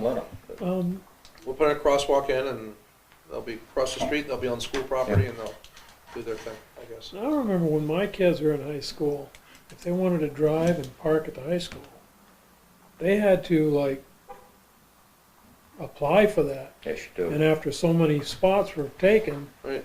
Yeah. But if this is open to them, it's like seniors first. Yeah, and water seeks its own. or I don't remember if it was a seniority or a 5-10. so first come, we're still on D? Yeah. D. All right, so can I just say so moved? Or do you want me to spell it out? If you wouldn't mind reading it, just so that some of your Okay, friends. I would make a motion that we review and sign a letter of support for the congestion mitigation and air quality improvement, whatever it is, CMAQ grant application. And There a second? This letter, correct? That's it. Yeah, Yes. I got the original. Yep. Do we have a second? Second from Herb. Any discussion? All those in favor say aye. Aye. Good, now everyone can sign the letter. And just so you know, I think I mentioned it earlier, that's the projected price of that right now is $377,000. Goes up all the Do we time. have to come up with 20% of that? Yeah. All right, is there anything else to come before us tonight? Sign that. No, there's Oh, the okay, original thank over you. here. Thank you. Is there a motion to adjourn? So moved. Is there a second? Second. All those in favor say aye. Aye. Opposed, abstaining? 3-0, the Bucks are up.